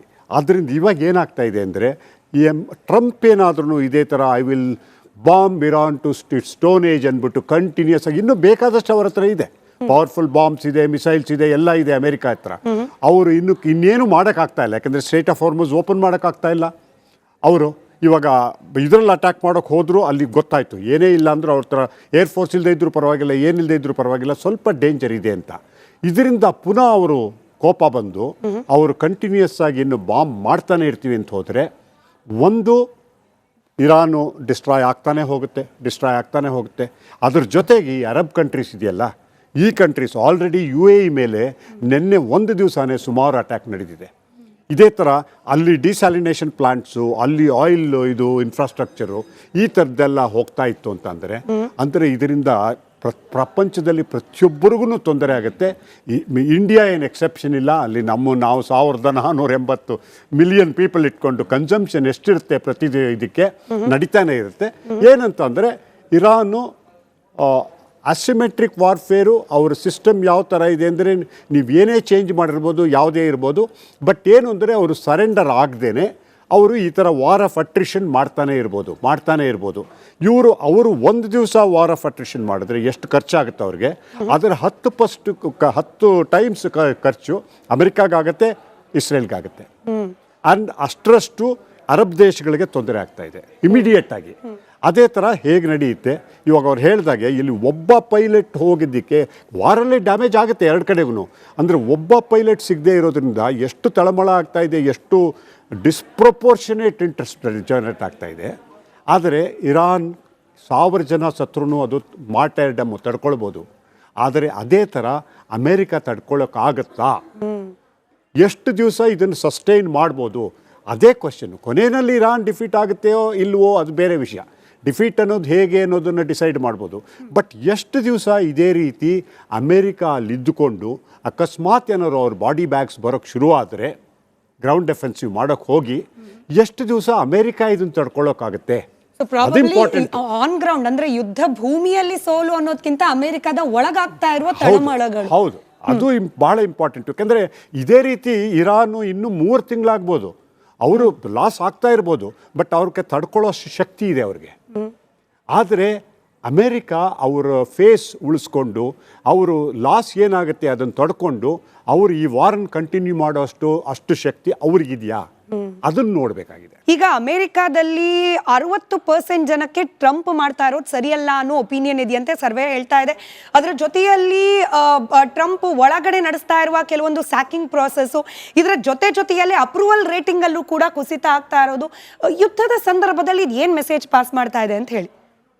ಈ ರೇಟಿಂಗ್ ಇಸ್ ನಿಜ ಹೇಳ್ದಂಗೆ ಅದು ನಿಜವಾಗ್ಲೂ ಕುಸಿತಾ ಇದೆ ನೀವು ಹೇಳ್ದಂಗೆ. ಬಟ್ ಅದು ಯಾಕೆ ಟ್ರಂಪ್ ಅದ್ರ ಬಗ್ಗೆ ಅಷ್ಟೊಂದು ನೋಡ್ತಾ ಇದ್ದಾರೋ, ಇಲ್ಲ ಮಾಗಾ ಬೇಸ್ಡ್ ಅಂತ ಅವ್ರದ್ದೇ ಒಂದು ಟ್ರೂಪ್ ಇದೆ, ಅವ್ರ ರೇಟಿಂಗೇ ನೋಡ್ಕೊಂಡು ಖುಷಿ ಪಡ್ಕೊಂಡು ಕೂತಿದ್ದಾರೋ ನನಗದಂತೂ ಗೊತ್ತಿಲ್ಲ. So but everybody knows that ನವಂಬರಲ್ಲಿ ಇವ್ರಿಗೆ ಭಾಳನೇ ಕಷ್ಟ ಇದೆ ಅನ್ನೋದು ಎಲ್ಲರಿಗೂ ಗೊತ್ತಿದೆ. And Israel also knows very well Trump rating ತುಂಬ ಕುಸಿತಾ ಇದೆ ಅಂತ. ಆದ್ದರಿಂದನೇ ನೆತನ್ಯಾಹು ಈ ಒಂದು ಪಟ್ಟಿ ಇಟ್ಕೊಂಡು ಟ್ರಂಪ್ದು, ಯಾಕಂದರೆ ಈ ನೋಸ್ ವೆರಿ ವೆಲ್ ನವಂಬರಲ್ಲಿ ಟ್ರಂಪ್ ಬರಲ್ಲ, ಟ್ರಂಪ್ಗೆ ಎಲ್ಲ ಹಲ್ಲು ಕಿತ್ತಾಕ್ತಾರೆ. ಸೊ ಅಷ್ಟರಲ್ಲಿ ಏನಾರ ಒಂದು ಮಾಡಬೇಕು ಅಂತ Netanyahu is behind Trump to ಏನೋ ಒಂದು ಡೆಮಾಲಿಷ್ ಮಾಡೋಕ್ಕೆ ಎಲ್ಲ ಥರ ಪ್ರೆಷರು ಟ್ರಂಪ್ ಮೇಲೆ ಹಾಕ್ತಾ ಇದ್ದಾರೆ. ಒಂದು. ಎರಡನೇದು ನೀವು ಹೇಳ್ತಾ ಇದ್ರಿ, ಅವರು ಮಿಲ್ಟ್ರಿ ಲೀಡರ್ನೆಲ್ಲ ಕಿತ್ತಾಕಿದ್ರು, ಇವ್ರನ್ನ ಚೀಫ್ ಆಫ್ ಮಿಲ್ಟ್ರಿ ಇವ್ರನ್ನೂ ಕಿತ್ತಾಕಿದ್ರು. ಬಟ್ ಇದು ಯುದ್ಧದ ಮೇಲೆ ಪರಿಣಾಮ ಬೀಳಲ್ವಾ? ಅಲ್ಲಿ ಚೀಫ್ ಆಫ್ ಮಿಲ್ಟ್ರಿ ಅಂದರೆ ನಮ್ಮ ಥರ ಇರಲ್ಲ. C the command ಆ್ಯಪನ್ಸ್ in the central command. They are the person who act on the war. ಏನು ಆ್ಯಕ್ಷನ್ ತೊಗೋಬೇಕು, ಯಾವ ಶಿಪ್ ಬರಬೇಕು, ಏನು ಮಿಸೈಲ್ ಹೊಡಿಬೇಕು ಅದಿರುತ್ತೆ. ಈಗ ಮೊನ್ನೆ ತೆಗ್ದಿದ್ದಂಥ ಚೀಫ್ ಆಫ್ ಸ್ಟಾಫ್ ಅವರೆಲ್ಲ 4 ಸ್ಟಾರ್ ರ್ಯಾಂಕಿಂಗ್ ಮಿಲ್ಟ್ರಿ ಆಫೀಸರ್ಸ್ ಆಗಿದ್ರು. They are only for policy making, ಕೆಲವು ಡಾಕ್ಟ್ರೈನ್ಸ್ ಮೇಕಿಂಗ್ ಆ ಥರ ಇರುತ್ತೆ. ನಾಟ್ ಲೈಕ್ ಅವರ ಭಾರತದ ಥರ ಅಲ್ಲ, ಅಲ್ಲಿನ ಸಿಸ್ಟಮ್ಮೇ ಬೇರೆ. ಅಲ್ಲಿ ತುಂಬ ಜನ 4 ಸ್ಟಾರ್ ಆಫೀಸರ್ಸ್ ಇದ್ದಾರೆ. So each one has A different roll. But ಈ ವಾರ್ದು ಮಾತ್ರ ಸೆಂಟ್ರಲ್ ಕಮಾಂಡ್ ಇರುತ್ತೆ, ಇಂಡೋ ಪೆಸಿಫಿಕ್ ಸೆಂಟ್ರಲ್ ಕಮಾಂಡು. ಯಾಕಂದರೆ ಮೊನ್ನೆ ಐರಿಸ್ ಹೊಡೆದ್ರಲ್ಲ ಫಸ್ಟು, ಅದು ಇಂಡೋ ಪೆಸಿಫಿಕ್ ಸೆಂಟ್ರಲ್ ಕಮಾಂಡಿಂದ ಹೋಗಿ ಹೊಡೆದಿದ್ದು, ಇದು ಇರಾನ್ ಐರಿಸ್ಸು. ಸೊ ಆ ಥರ ಡಿಫ್ರೆಂಟ್ ಕಮಾಂಡ್ಸ್ ಇರುತ್ತೆ. They will be acting on the war. So ಈ ತೆಗೆಯೋದು, ಈ ಒಂದು ಚೇಂಜ್ ಆಗಿರೋದ್ರಿಂದ ಅಲ್ಲಿ ವಾರ್ ಯುದ್ಧದ ಮೇಲೆ ಏನು ಪರಿಣಾಮ ಬೀಳಲ್ಲ. ನೆಕ್ಸ್ಟ್ ನೀವು ಇದ್ರ ಬಗ್ಗೆ ಮಾತಾಡ್ತಾ ಇದ್ರಿ, president Pezeshkian is talking is the more moderate leader ಅಂತ. See, the person who takes decision will never come to the public. ಅರ್ಥ ಆಯ್ತಾ? Decision makers are surrounded by Khamenei or internal people. ಅವರು decisions IRGC ಅಂಥವರು ತಗೋತಾ ಇದ್ದಾರೆ ಒಳಗಡೆ ಕೆಲವು ಜನ. Not this Pezeshkian or this ಇದು, ಬಿಕಾಸ್ ಅವ್ರಿಗೆ ಚೆನ್ನಾಗಿ ಗೊತ್ತು ಡಿಸಿಷನ್ ಮೇಕರ್ಸ್ ಯಾರು ಪಬ್ಲಿಕಲ್ಲಿ ಬಂದು ಮಾತಾಡಲ್ಲ. Because the moment the decision makers are in the public, they will kill them. That is very clear. So the decision makers are somebody in that whole thing which is where the decision is happening. ಆಮೇಲೆ ನೀವು ಹೇಳ್ತಾ ಇದ್ರಿ, ಹಿಂದೆ ಒಬ್ಬರು moderator ಜೊತೆ Trump ಹೇಳಿದ್ರು ಚೆನ್ನಾಗೇ ನಡೀತಿತ್ತು ಮಾತುಕತೆ, ಈಗ ಮತ್ತೆ ಮಾತುಕತೆ ಚೆನ್ನಾಗೇ ಶುರುವಾಗಿದೆ ಅಂತ. Where the speaker is telling I am not involved, but who was involved in the ಹಿಂದೆ ಮಾತುಕತೆ? It was the foreign minister Araghchi. Now also the same Araghchi is doing that. ಮಾತುಕತೆ ನಡೀತಾ ಇದೆ. ಸೊ ಬಟ್ ಅದು ಎಲ್ಲಿ ತನಕ ಹೋಗುತ್ತೆ, ಏನು ತನಕ ಹೋಗುತ್ತೆ, we are also not very clear. But this is what I assume, that it is not that Pezeshkian is taking any decision. Pezeshkian is just a public figure, political idu. He doesn't have any decision making on the how the war and what the narration should take place. ಸರಿ, Parthasarathy sir, ಈ ನಿಲುವನ್ನು ನೀವು ಒಪ್ತೀರಾ? ಅಮೆರಿಕಾದ ಆಂತರಿಕವಾಗಿ ಆಗ್ತಾ ಇರುವ ಬೆಳವಣಿಗೆಗಳು ಯಾವುದೇ ರೀತಿಯೂ ಪರಿಣಾಮ ಬೀರೋದಿಲ್ಲ ಅನ್ನೋದನ್ನು ಒಪ್ತೀರಾ? ಕೆಲವು ಸತಿ ಆ್ಯಕ್ಚುಯಲ್ ಆಪರೇಷನ್ ಏನು ನಡೆಯುತ್ತೆ ಅನ್ನೋದು ಒಂದು, ಆಪ್ಟಿಕ್ಸ್ ಇನ್ನೊಂದಿರುತ್ತೆ. ಓಕೆ, ಅವರು ಇವಾಗ ಓಕೆ ಸೆಂಟ್ರಲ್ ಕಮಾಂಡ್ ಇದೆ, ಅವರೆಲ್ಲ ಮಾಡ್ತಾ ಇದ್ದಾರೆ, ಅದಿರ್ಬೋದು. ಬಟ್ ಏನು ಅಂದರೆ ಪಬ್ಲಿಕ್ಕಲ್ಲಿ, ವರ್ಲ್ಡಲ್ಲಿ ಎಲ್ಲರೂ ನೋಡ್ತಾ ಇರುವಾಗ ಅವ್ರಿಗೆ ಅನ್ಸೋದೇನು? ಇವಾಗ ಚೀಫ್ ಆಫ್ ಆರ್ಮಿನ ತೆಗೆದುಬಿಟ್ರು, ಚೀಫ್ ಆಫ್ ಸ್ಟಾಫ್ ತೆಗೆದುಬಿಟ್ರು, ಅವ್ರ ಜೊತೆ 4 ಜನ ಜನರಲ್ಸನ್ನ ಅಡ್ಮಿಟ್ ಮಾಡಿದ್ರು ಅಂತ. ಅಂದರೆ there is some kind of a dissent ಇದೆ. ಅಂದರೆ ಇವರು ಟ್ರಂಪ್ ಏನು ಹೇಳ್ತಾ ಇದ್ದಾರೆ ಅದಕ್ಕಿಂತ ಬೇರೆ ಏನೋ ಒಪಿನಿಯನ್ ಇದೆ ಅವ್ರದ್ದು, ಆದ್ದರಿಂದ ಅವ್ರನ್ನ ತೆಗೆದುಹಾಕಿದ್ದಾರೆ. ಅದನ್ನು ನೀವು ಪಬ್ಲಿಕ್ ಒಪಿನಿಯನಿಂದ ನೀವು ಅದನ್ನು ರಿಮೂವ್ ಮಾಡೋಕ್ಕಾಗೋದಿಲ್ಲ. ಸೆಂಟ್ರಲ್ ಕಮಾಂಡ್ ಏನು ಮಾಡ್ಬೋದು, ಅದೇ ಬೇರೆ ಇಶ್ಯೂ ಆಗಿರ್ಬೋದು. ಎರಡನೇ ಪಾಯಿಂಟ್ ಇನ್ನೊಂದು ಹೇಳಬೇಕು ಅಂತ ಇದ್ದಿದ್ದು, ಇವಾಗ ನಮ್ಮ ಫಾರಿನ್ ಮಿನಿಸ್ಟರ್ ಇದ್ದಾರೆ ಅಥವಾ ಪಾರ್ಲಿಮೆಂಟ್ ಸ್ಪೀಕರ್ ಇದ್ದಾರೆ. There is an understanding, I believe. ಏನು ಅಂದರೆ ಅವರಿಬ್ಬರನ್ನ ಮಾತ್ರ ಯಾರನ್ನೂ ಇದು ಟಾರ್ಗೆಟ್ ಮಾಡಿ ಅವ್ರನ್ನ ಕೊಲ್ಲಬಾರ್ದು ಅಂತ. Because they are the people. ಅವ್ರನ್ನ ಒಂಥರ ಆ ಕಡೆಯಿಂದ ಮಾತನಾಡಲಿಕ್ಕೆ ರೆಪ್ರೆಸೆಂಟೇಟಿವ್ಸ್ ಆಗಿ ಉಳಿಸ್ಕೋಬೇಕು ಅಂತ. ನಿಮಗೆ ಗೊತ್ತಿರೋ ಪ್ರಕಾರ ಕಳೆದ ವಾರ ಮಾತಾಡಿದಾಗ ಅವಾಗ ಹೇಳಿದ್ವಿ, ಪಾಕಿಸ್ತಾನ ಮೆಸೆಂಜರ್ ರೀತಿ ಮಾಡ್ಬೋದು, ಆದರೆ ಈ ಟೈಮ್ನಲ್ಲಿ ಇರಾನ್ ಆಗಲಿ ಅಮೆರಿಕ ಆಗಲಿ they are not ready to reach, ಯಾವುದೇ ಒಂದು ಕನ್ಕ್ಲೂಷನ್ ಆಗಲ್ಲ. ಆದ್ದರಿಂದ ಆ ಮಾತುಕತೆಯಿಂದ ಏನೂ ಬರೋಕ್ಕೆ ಸಾಧ್ಯತೆ ಇಲ್ಲ ಅಂತ. ಅದೇ ಥರ ಅಲ್ಲಿಂದ ಏನೂ ಬರಲಿಲ್ಲ. ಅದರಿಂದ ಅವರು ಮಾತುಕತೆಗೆ ಜಾಗ ಮಾಡಿಕೊಡ್ತೀವಿ ಎಲ್ಲ ಮಾಡ್ತಿದ್ರು, ಏನೂ ಆಗಲಿಲ್ಲ. ಬಟ್ ಏನು ಅಂತಂದರೆ ಈಗಲೂ ಕೂಡ ಫಾರಿನ್ ಮಿನಿಸ್ಟರ್ ಅರಗ್ಚಿ ಹೇಳಿರೋ ಥರ ಡಿಸ್ಕಷನಲ್ಲಿಲ್ಲ, ಬಟ್ ಮೆಸೇಜ್ಗಳು ಬರ್ತಾ ಇದೆ, ನಾವು ರೆಸ್ಪಾಂಡ್ ಮಾಡ್ತಾ ಇದ್ದೀವಿ ಅಂತ. ಅಂದರೆ ಹಿಂದೆ ಮಾತುಕತೆ ನಡೀತಾ ಇದೆ, ಏನು ಮಾಡ್ಬೋದು ಯಾವುದು ಅಂತ.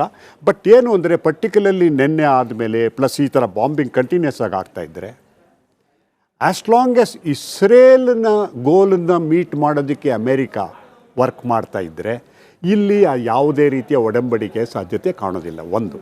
ಎರಡನೇದು, ಈ ಪ್ರೆಸಿಡೆಂಟ್ ಪೆಜೆಶ್ಕಿಯಾನ್ ಲೆಟ್ರ್ ಬರೆದಿರೋದು, ಅವರು ಕ್ಲಿಯರಾಗಿ ಅವ್ರು ಹೇಳಿರೋದು, ನೋಡಿಪ್ಪ ನೀವು ಮಾಡ್ತಾ ಇರೋದು ಇಸ್ರೇಲ್ಗೋಸ್ಕರ ವಾರ್ ಮಾಡ್ತಾ ಇರೋದು, ನಿಮ್ಮ ಅಮೇರಿಕಾಗೋಸ್ಕರ ಮಾಡ್ತಾ ಇಲ್ಲ.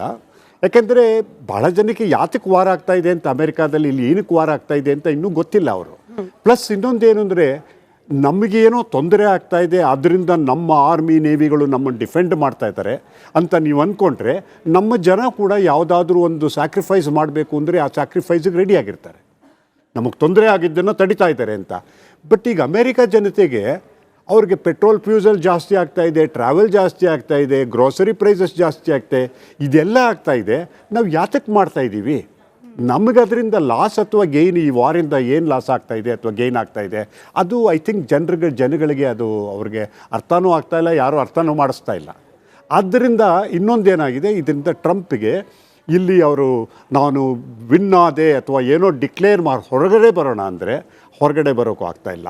ಅದು ಮೋರ್ ಇಂಪಾರ್ಟೆಂಟು, ಅರಬ್ ಕಂಟ್ರೀಸನ್ನು ಯಾರು ಇವರು ಪ್ರೊಟೆಕ್ಟ್ ಮಾಡೋಕ್ಕೆ ಹೋಗ್ತಾ ಇದ್ರು, ಈಗ ಅದೇ ಕಂಟ್ರಿಗಳು UAE ಆಗಿರ್ಬೋದು ಅಥವಾ ಸೌದಿ ಅರೇಬಿಯಾ ಆಗಿರ್ಬೋದು, ಈ ಟ್ರಂಪ್ ಹೇಳ್ತಾ ಇದೆ ಹೋಗಬೇಡಿ, ನೀವು ಹೋಗಬೇಡಿ, ಬಿಟ್ಟು ಹೋಗಬೇಡಿ, ಇನ್ನೂ ಇರಾನ್ ಅಟ್ಯಾಕ್ ಮಾಡಲೇಬೇಕು ಅಂತ. ಸೊ ಇವಾಗ ಅವ್ರು ಯಾವ ಥರ ಪೊಸಿಷನ್ಗೆ ಸಿಕ್ಕಾಕೊಳ್ತಾ ಇದ್ದಾರೆ ಅಂದರೆ, ಅವರು ಮುಂದುವರಿಯೋದು ಕಷ್ಟ ಇದೆ, ಮುಂದುವರಿದೇ ಇರೋದು ಕಷ್ಟ ಇದೆ, ಆ ರೀತಿ ಪರಿಸ್ಥಿತಿ. ನಿಜ.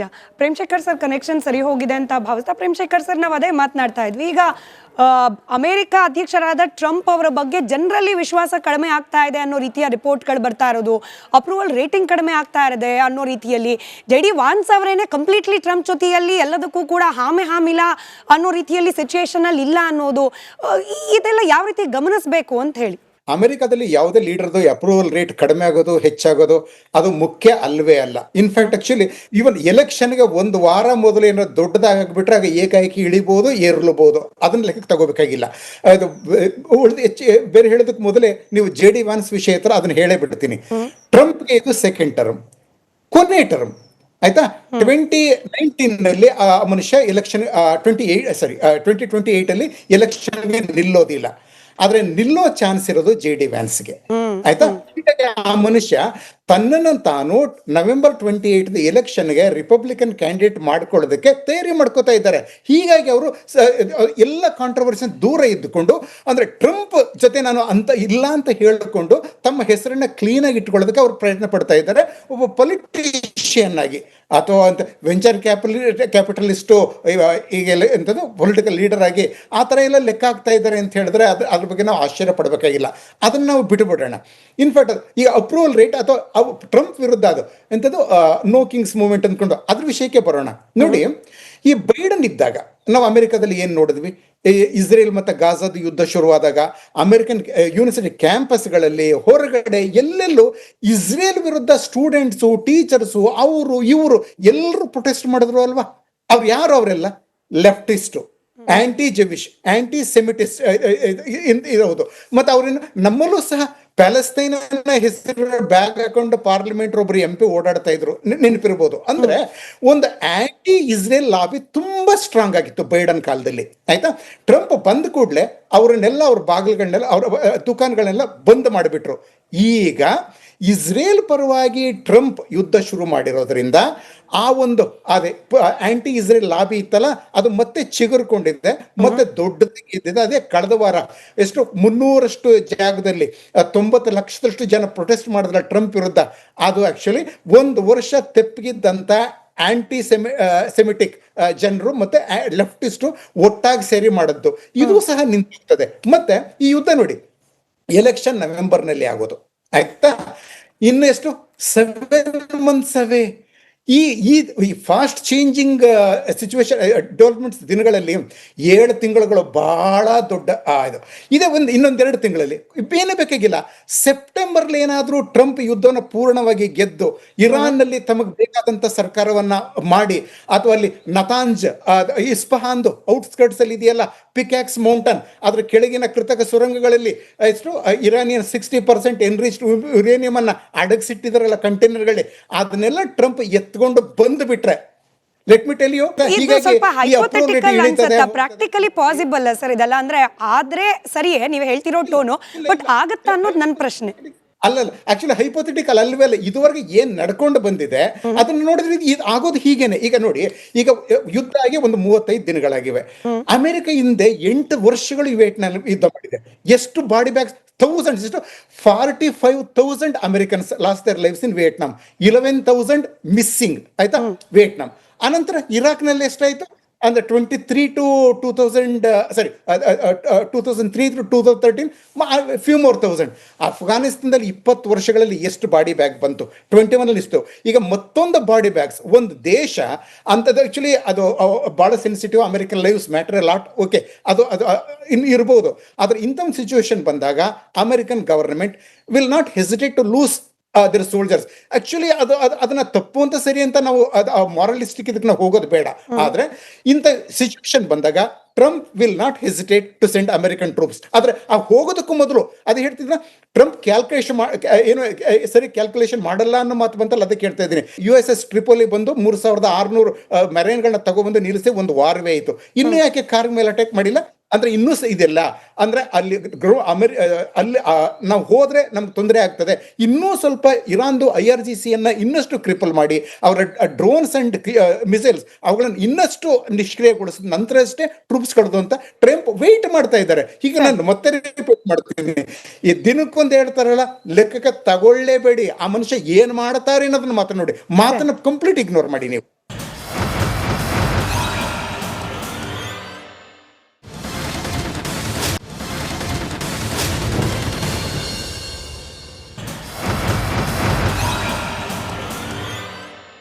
ಉಮರ್ ಶರೀಫ್ ಸರ್, ಈಗ ಇರಾನ್ ನಡೆಸ್ತಾ ಇರುವ ದಾಳಿ ನಮ್ಮ ಪಾರ್ಥಸಾರಥಿ ಸರ್ ಕೂಡ ಹೇಳ್ತಾ ಇದ್ದ ಹಾಗೆ ಸೌದಿ UAE ಮೇಲೆ ಅಂದ್ರೆ ನೀವು ಹೇಳ್ಬೋದು ಅಮೆರಿಕಾದ ಬೇಸ್ಗಳನ್ನೇ ಟಾರ್ಗೆಟ್ ಮಾಡ್ತಿದ್ದಾರೆ ಅಂತ, ಬಟ್ ಸ್ಟಿಲ್ ಆ ದೇಶಕ್ಕೂ ಕೂಡ ಹಾನಿ ಆಗ್ತಾ ಇರೋದನ್ನ ಗಮನಿಸಿದ್ರೆ ಸುತ್ತ ಎನಿಮೀಸ್ ಅಂತೂ ಅಂತ ಟ್ರೀಟ್ ಮಾಡ್ತಾ ಇರಲಿಲ್ಲ.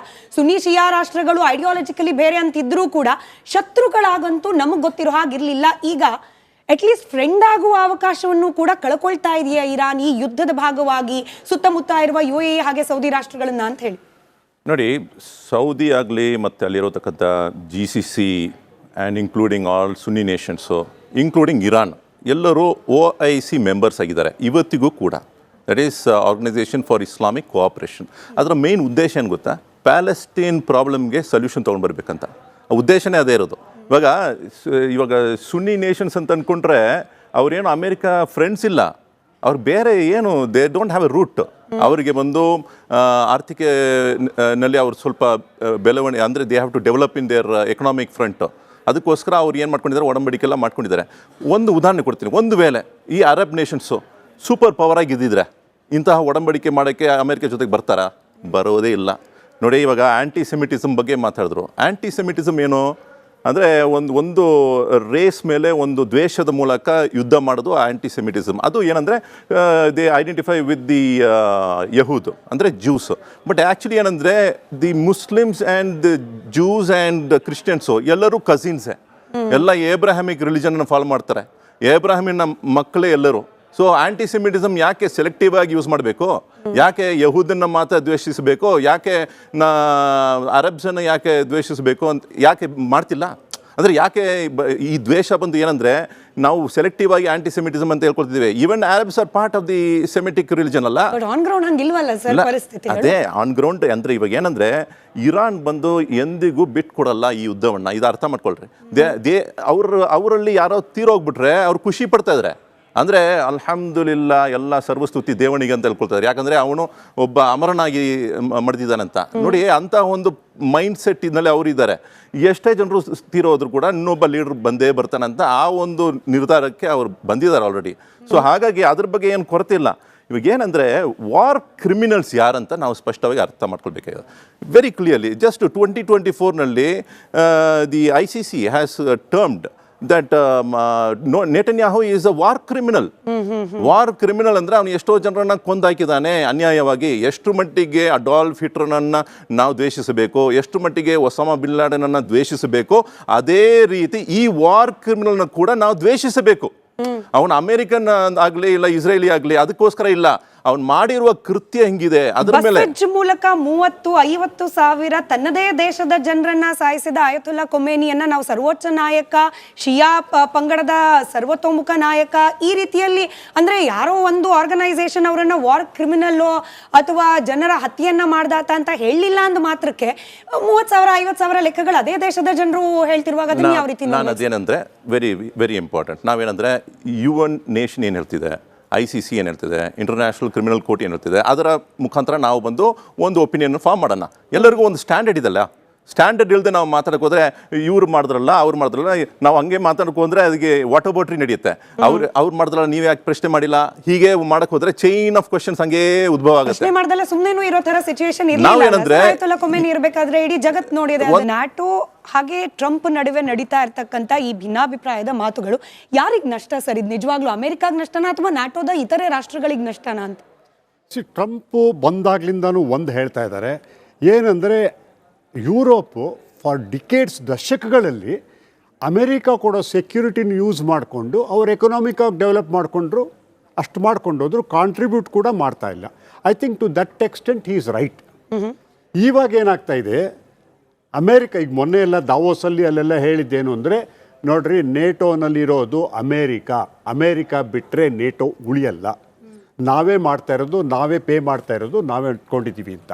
ಬಟ್ ಈಗ ಯುರೋಪ್ನವರು ನಮಗೆ ಸಪೋರ್ಟ್ ಮಾಡಲಿಲ್ಲ, ನಮಗೆ ಬೇಕಾದಾಗ ನೀವು ಯಾರೂ ಬರಲಿಲ್ಲ ಅಂತ ಹೇಳಿಬಿಟ್ಟು, ಇಟ್ ಈಸ್ ನಾಟ್ ಸರ್ಪ್ರೈಸಿಂಗ್ ಇವಾಗ ಟ್ರಂಪು ನೆಕ್ಸ್ಟ್ ಹೋಗ್ಬಿಟ್ಟು ನಾವು ನೇಟೋಯಿಂದ ವಿಡ್ರಾ ಮಾಡ್ಕೊಳ್ತೀವಿ, ನಾವು ಅಷ್ಟು ದುಡ್ಡು ಕೊಡ್ತಾ ಇದ್ದೀವಲ್ಲ ಅದೂ ಇಲ್ಲ, ಅದರಿಂದ ನಾವು ಬರಲ್ಲ ಅಂತ. Trump may not be America and 3 ವರ್ಷ ಆದಮೇಲೆ ಏನಾಗುತ್ತೆ ಅದು ಬೇರೆ ವಿಷಯ. ಬಟ್ ಏನು ಅಂದರೆ ಆ ರಿಲೇಷನ್ಶಿಪ್ಪಿಗೆ ಏನು ಡ್ಯಾಮೇಜ್ ಆಗಬೇಕು ಆ ಡ್ಯಾಮೇಜ್ ಆಗಿಬಿಟ್ಟಿದೆ ಆಗಲೇ. ಓಕೆ, ಇವಾಗ ಏನಾದ್ರೂ ಅವ್ರು ಫಾರ್ಮಲ್ಲಿ ನೇಟೋಯಿಂದ ವಿಡ್ರಾ ಮಾಡ್ಕೊಂಬಿಟ್ರೆ ಅದು ಇನ್ನೂ ಯುರೋಪು ಅವರು ಪುನಃ ಅವರೆಲ್ಲ ಸೆಟ್ಲ್ ಮಾಡಿಕೊಂಡು ಅವ್ರಿಗಾಗಲೇ ಅರ್ಥ ಆಗಿದೆ ನಾವು ಅಮೇರಿಕಾ ಮೇಲೆ ಡಿಪೆಂಡ್ ಆಗೋಕ್ಕಾಗಲ್ಲ, ಅದರಿಂದ ಅವರು ನಾವು ಮಾಡಬೇಕು ಅಂತ.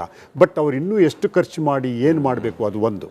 ಎರಡನೇದಾಗಿ ಉಕ್ರೇನಲ್ಲಿ ವಾರ ನಡ್ತಾ ಇರೋದು, ಸಡನ್ನಾಗಿ ಉಕ್ರೇನ್ ವಿಲ್ ಬಿಕಮ್ ಆರ್ಫನ್ ಥರ, ಯಾರೂ ಸಪೋರ್ಟ್ ಮಾಡೋರಿಲ್ಲ, ಏನೂ ಮಾಡೋರಿಲ್ಲ. ಸೊ ಆ ಪ್ರಾಬ್ಲಮ್ ಸಾಲ್ವ್ ಮಾಡಲೇಬೇಕು. ಯುರೋಪ್ನವರು ಓಕೆ ಬಾಯಿ ಮಾತಿಗೆ ಹೇಳ್ಬೋದು ಏನೇನು ಸಪೋರ್ಟ್ ಮಾಡ್ತೀವಿ ಅಂತ, ಬಟ್ ಅಲ್ಲಿ ನಿಜವಾಗ್ಲೂ ಮಾಡೋಕ್ಕಾಗಲ್ಲ, ಅದು ಒಂದು ಪ್ರಾಬ್ಲಮ್ಮು.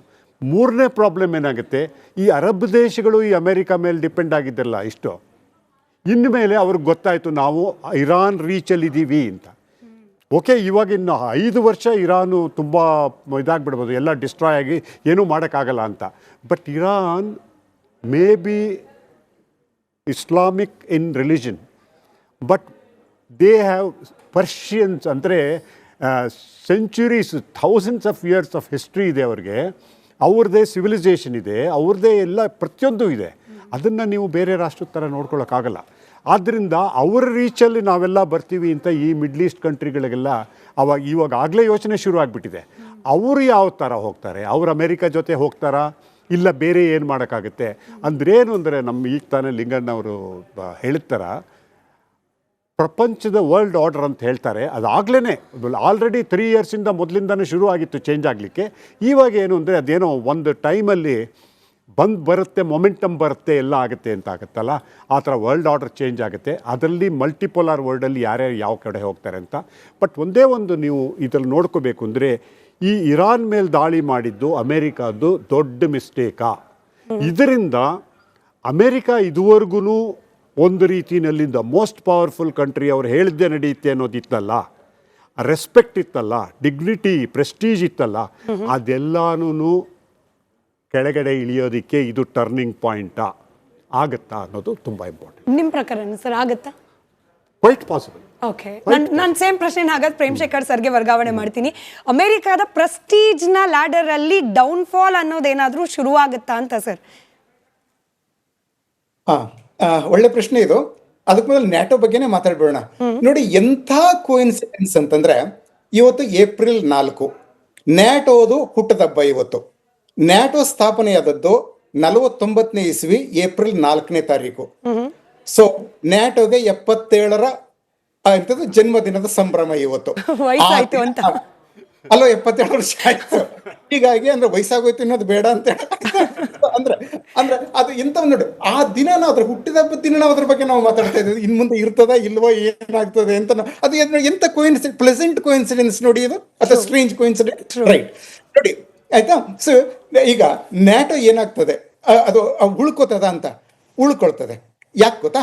ಮೊದಲಕ್ಷ ಒಂದೇ ಲೈನಲ್ಲಿ ಹೇಳಿಬಿಟ್ಟು ಆಮೇಲೆ ಮುಂದಕ್ಕೆ ಹೋಗ್ತೀನಿ ನಾನು. ಟ್ರಂಪ್ ಹೇಳ್ತಾರೆ I will take America out of NATO ನಮಗೇನು ಬೇಕಾಗಿಲ್ಲ ಅಂತ. ಆದ್ರೆ ಆತ ಆ ರೀತಿ ಮಾಡೋದಕ್ಕಾಗಲ್ಲ. 2024ನಲ್ಲಿ ಬೈಡನ್ ತಮ್ಮ ಕೊನೆಯ ವರ್ಷದಲ್ಲಿ ಒಂದು ಆಕ್ಟ್ ಅನ್ನ ತಗೊಬಂದ್ರು, ನ್ಯಾಷನಲ್ ಡಿಫೆನ್ಸ್ ಆಥರೈಸೇಷನ್ ಆಕ್ಟ್ ಅಂತ, NDAA. ಅದು ಎಕ್ಸ್ಕ್ಲೂಸಿವ್ಲಿ ಫಾರ್ ನ್ಯಾಟೋ. ಅದ್ರ ಪ್ರಕಾರ ಅಮೆರಿಕ ನ್ಯಾಟೋನ ಖತಮ್ ಮಾಡೋಕ್ಕಾಗಲ್ಲ, ನ್ಯಾಟೋದಿಂದ ಅಮೆರಿಕ ಹೊರಗೆ ಹೋಗೋದಕ್ಕೆ ಸಾಧ್ಯವೇ ಇಲ್ಲ. ಅದು ಒಂದು. ಸೊ ಟ್ರಂಪ್ ಹೇಳ್ಬೋದು, ನಾನು ಮತ್ತೆ ಹೇಳ್ತೀನಿ, ಆ ಟ್ರಂಪ್ ಹೇಳೋ ದಿನ ಹೇಳೋ ಮಾತಲ್ಲಿ ಲೆಕ್ಕಕ್ಕೆ ತಗೊಳ್ಳೇಬೇಡಿ ನೀವು ಅಂತ, ಆಯ್ತಾ? ಹೀಗಾಗಿ ಆತ ಎಷ್ಟೇ ಹೇಳಿದ್ರು NDAA ಪ್ರಕಾರ ಆತ ಅಮೆರಿಕನ್ ತಗೊಂಡೋಗೋಕ್ಕಾಗಲ್ಲ. ಯುರೋಪಿಯನ್ಸು ಬಿಡೋದಿಲ್ಲ. ಯಾಕೆ ಗೊತ್ತಾ? ನೋಡಿ, ನ್ಯಾಟೋದು ಬಜೆಟಲ್ಲಿ 67% ಅದನ್ನ ಪೇ ಮಾಡೋದು ಅಮೆರಿಕ ಒಂದೇ. ಉಳಿದ 31 ದೇಶಗಳು ಜಸ್ಟ್ 33% ಅನ್ನ ಪೇ ಮಾಡ್ತವೆ. ಅಂದ್ರೆ ಇಡೀ ಯುರೋಪ್ನ ಸೆಕ್ಯೂರಿಟಿಯನ್ನ ಅಮೆರಿಕ ಬೇರ್ ಮಾಡ್ತಾ ಇದೆ. ಮತ್ತೆ ನ್ಯಾಟೋ ಆಕ್ಚುಲಿ ಯಾರಿಗೆ ಬೇಕಾಗಿದೆ? ಯುರೋಪ್ಗೆ. ಇನ್ನು ನ್ಯಾಟೋ ಶುರುವಾಯ್ತಲ್ಲ 77 ವರ್ಷಗಳ ಹಿಂದೆ. ಅದರ ಗೋಲ್ ಏನಿತ್ತು? In Europe to keep Germany down, to keep Soviet Union out, to bring America in. ಅಂದ್ರೆ ಜರ್ಮನಿಯನ್ನ ಕೆಳಗೆ ಒತ್ತಿ ಇಡಬೇಕು ಯುರೋಪ್ನಲ್ಲಿ. ಸೋವಿಯತ್ ಯೂನಿಯನ್ ಯುರೋಪಿಗೆ ಬರದೇ ಇದ್ದಾಗೆ ನೋಡ್ಕೋಬೇಕು, ಅಮೆರಿಕ ಯುರೋಪಿಗೆ ಬರಬೇಕು. ಇದು ಈ 3 ಗುರಿಗಳಿಂದ ನ್ಯಾಟೋವನ್ನು ಶುರು ಮಾಡಿದ್ದು. ಅದು ಈಗಲೂ ಅಂದ್ರೆ ಈಗ ಸೋವಿಯತ್ ಯೂನಿಯನ್ ಇಲ್ಲ, ಆಯ್ತಾ, ರಷ್ಯಾ ಇದೆ. ಆ 3 ಗೋಲ್ಗಳು ದೇ ಮ್ಯಾಟರ್ ಈವನ್ ನೌ. ಈಗ ಒಂದು ವೇಳೆ ಅಮೆರಿಕ ಎಕ್ಸಿಟ್ ಆದ್ರೆ, ಆಯ್ತಾ, ನ್ಯಾಟೋದು ಮಿಲಿಟರಿ ಪವರ್ ಎಲ್ಲವೂ ಕೊಲ್ಯಾಪ್ಸ್ ಆಗಿಬಿಡ್ತದೆ, ಆಯ್ತಾ. ಹಾಗಾದಾಗ ರಷ್ಯಾಗೆ ಈಸಿ ಆಗೋದಿಲ್ವಾ? ಪುತಿನ್ ಕುಣಿದಾಡಬಹುದಲ್ವಾ ಕ್ರೆಮ್ಲಿನ್ನಲ್ಲಿ, ನಾನು ಏನು ಬೇಕಾದ್ರೂ ಪೋಲೆಂಡನ್ನು ಅಟ್ಯಾಕ್ ಮಾಡ್ಬೋದು ಹಾಗೆ ಅಂದ್ಕೊಂಡು. ಅಷ್ಟೇ ಅಲ್ಲ, ಅದ್ರ ಜೊತೆಯಲ್ಲಿ ಮತ್ತೊಂದು ಪ್ರಾಬ್ಲಮ್ ಏನು ಅಂತ ಹೇಳಿದ್ರೆ, ನ್ಯಾಟೋ ಆಕ್ಚುಲಿ ನೋಡಿ, Europe actually slowly it realises.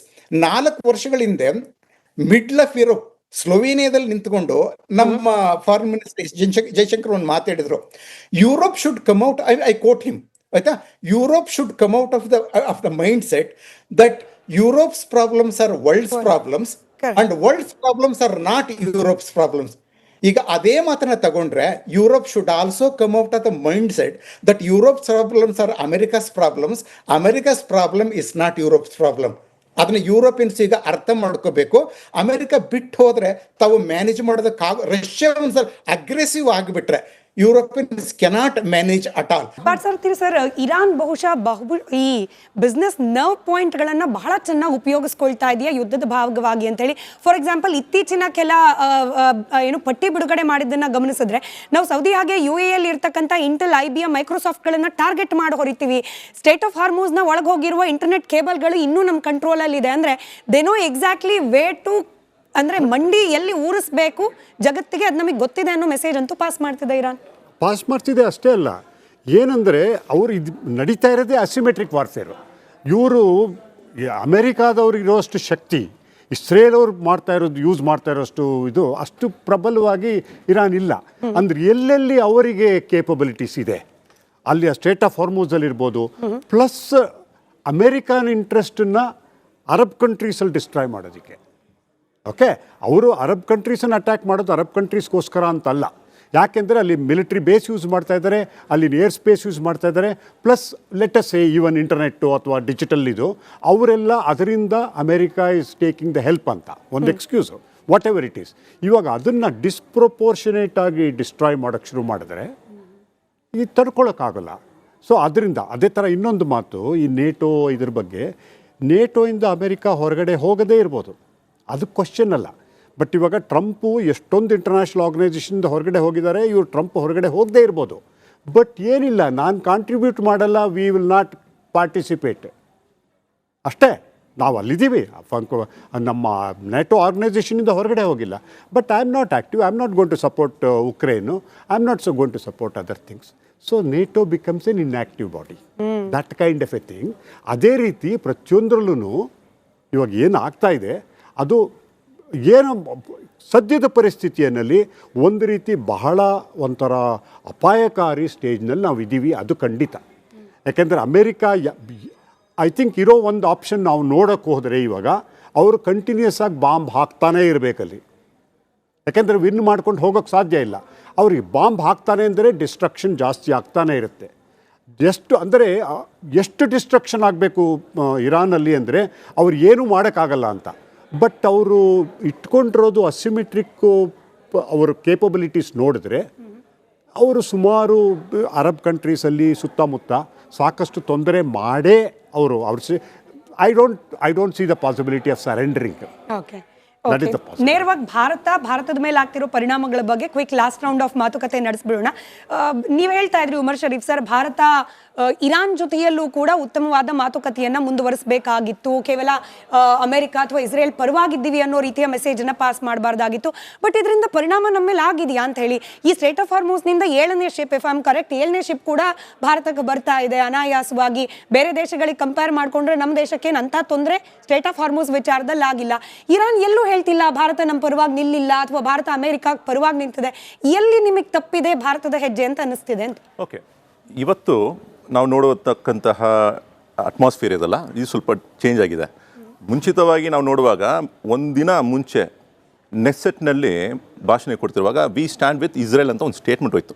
That was sufficient for optics for the international world. ಅಂದರೆ ವಿ ಸ್ಟ್ಯಾಂಡ್ ವಿತ್ ಇಸ್ರೇಲ್ ಒಂದಿನ ಮುಂಚೆ, ದಾಳಿ ಆಗೋಕ್ಕೆ ಮುಂಚೆ ಪ್ರೈಮ್ ಮಿನಿಸ್ಟ್ರಿನ ಒಂದು ಹೇಳಿಕೆ ವಿ ಸ್ಟ್ಯಾಂಡ್ ವಿತ್ ಇಸ್ರೇಲ್. ಆ ಕಾಂಟೆಕ್ಸ್ನಲ್ಲಿ ನೋಡುವಾಗ ಎಲ್ಲರಿಗೂ ಒಂದು ರೀತಿ ಕನ್ಫ್ಯೂಷನಲ್ಲಿದ್ದರು.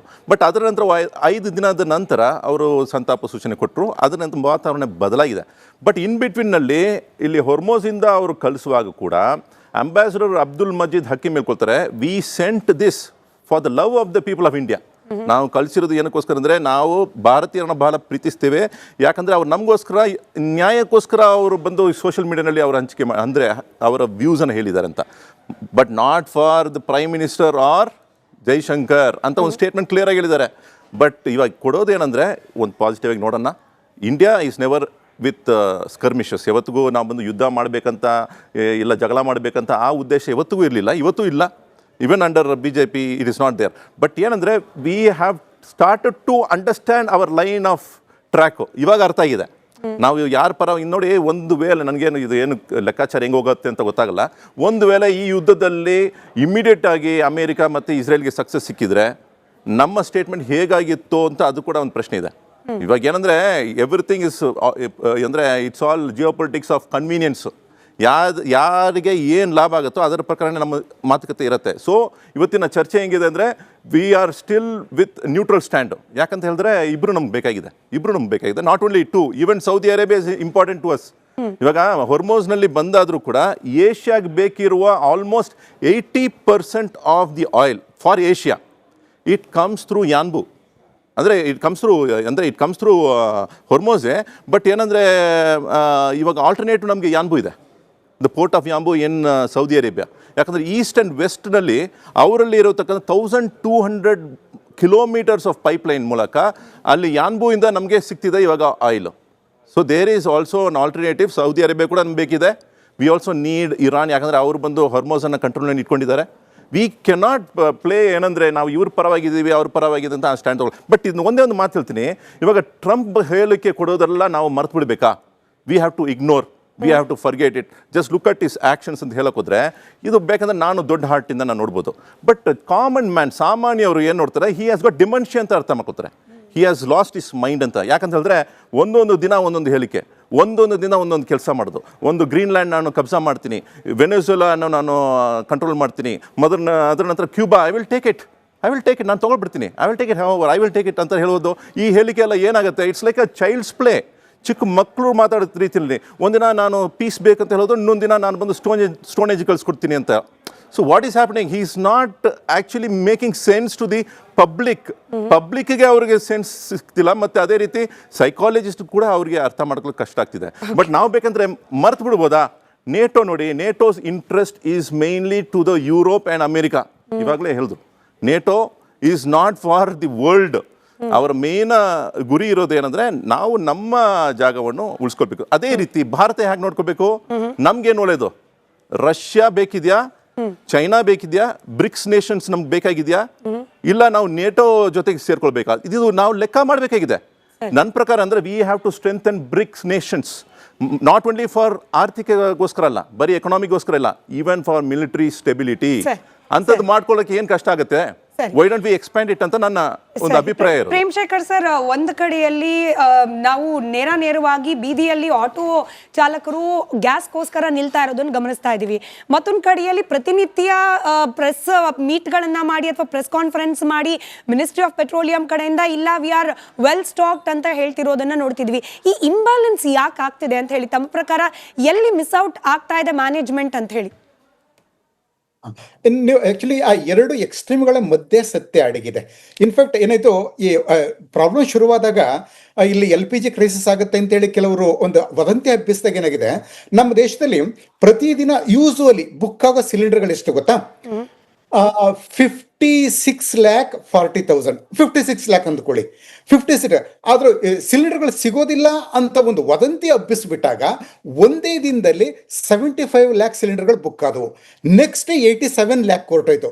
ಹೀಗಾದಾಗ ಏನಾಗಿದೆ ಆಕ್ಚುಲಿ ಅಂದ್ರೆ ಡಿಮ್ಯಾಂಡ್ನಲ್ಲಿ ಏಕಾಏಕಿ ಏರಿಕೆ ಆದದ್ದು. ಅಂದ್ರೆ ಈ ಏರಿಕೆ ಆಗಬೇಕಾಗಿದ್ದ ಐ ಡೋಂಟ್ ನೋ. ಆಯ್ತಾ, 56 ಇಂದ 2 ದಿನದಲ್ಲಿ 87 ಲ್ಯಾಕ್ ಇದಕ್ಕೆ ಹೊರಟು 30 ಲಕ್ಷ ಸಿಲಿಂಡರ್ ಜಾಸ್ತಿ ಬುಕ್ ಆದ್ರೆ ಖಂಡಿತ ಪ್ರಾಬ್ಲಮ್ ಆಗೇ ಆಗ್ತದೆ. ಅಂದ್ರೆ ಡೊಮೆಸ್ಟಿಕ್ ಇದರಲ್ಲಿ. ಆಯ್ತಾ, ಆನಂತರ ಕಮರ್ಷಿಯಲ್ ಇದರಲ್ಲಿ ಪ್ರಾಬ್ಲಮ್ ಆಯ್ತು, ನಾವು ನೋಡಿದ್ದೀವಿ.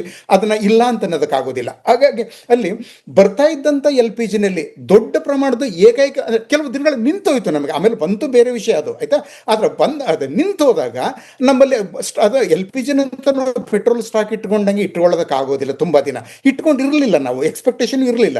ಈ ಕಾರಣಕ್ಕೆ ಕಮರ್ಷಿಯಲ್ ಇದಕ್ಕೆ ತುಂಬಾ ತೊಂದರೆ ಆಯಿತು. ಅದನ್ನ ಒಪ್ಪಿಕೊಳ್ಳೇಬೇಕು, ನಿಧಾನವಾಗಿ ಸರಿಯಾಗ್ತದೆ. ಬೇರೆ ಬೇರೆ ಕಡೆಯಿಂದ ನಮಗೆ LPG ಬರ್ತಾ ಇದೆ.